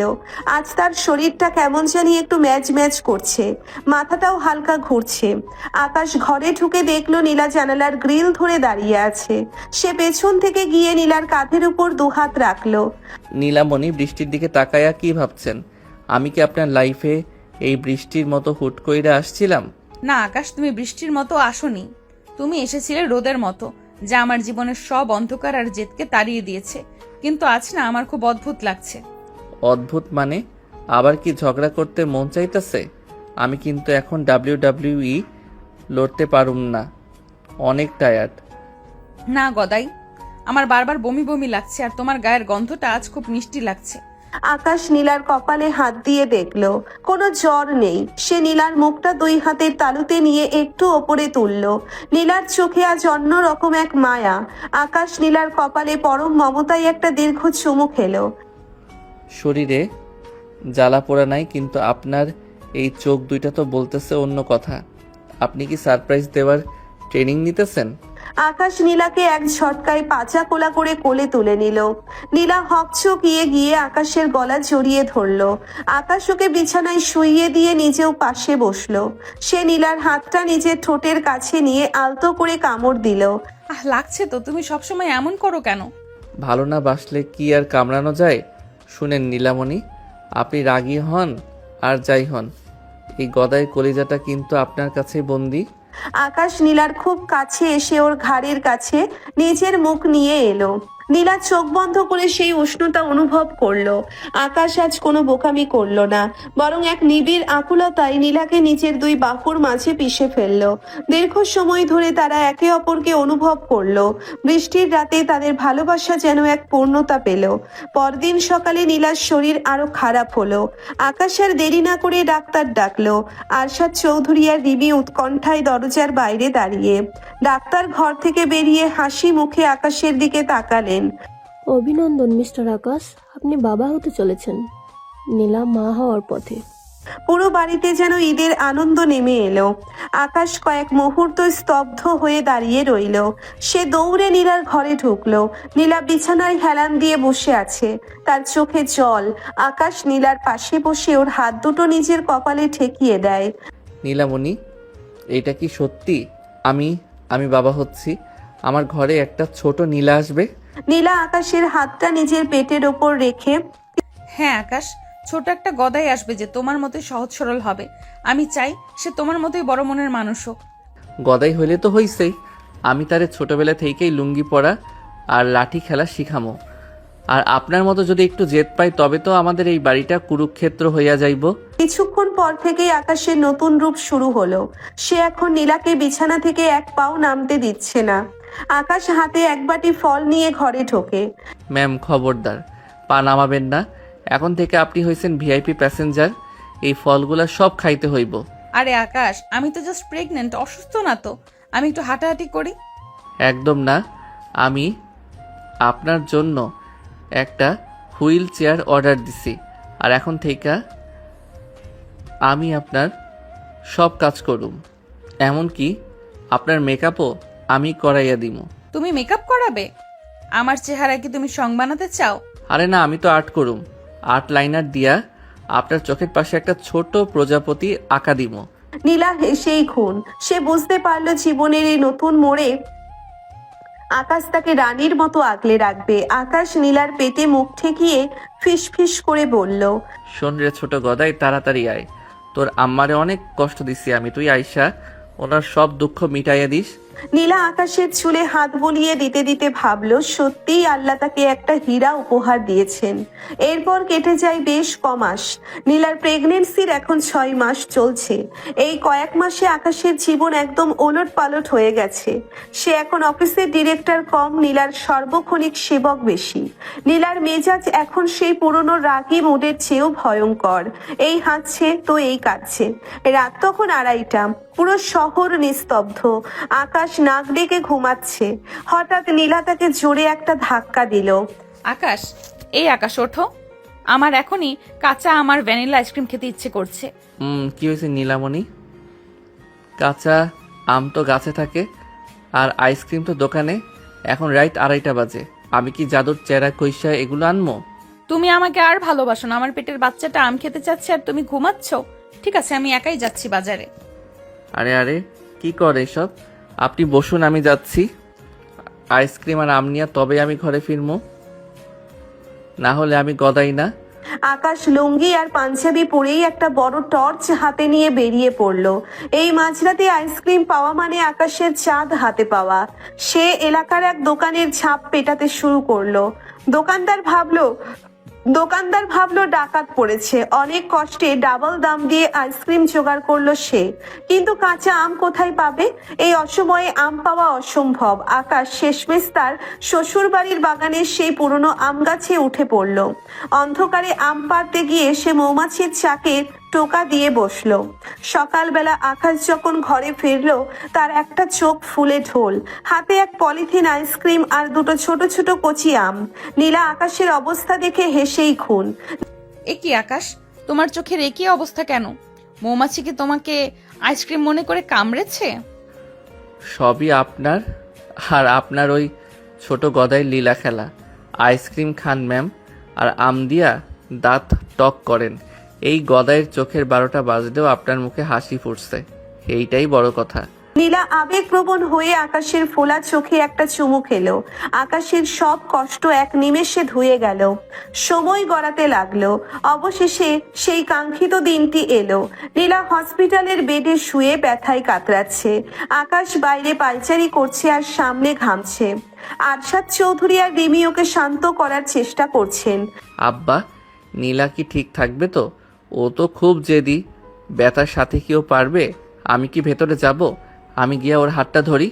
ঠিক তখনই ওটি থেকে এক নবজাতকের কান্নার শব্দ ভেসে এলো। নার্স বেরিয়ে এসে আকাশের কোলে একটা তুলতুলে ছোট শিশুকে তুলে দিলেন। অভিনন্দন, আপনার কোল আলো করে রাজপুত্র এসেছে।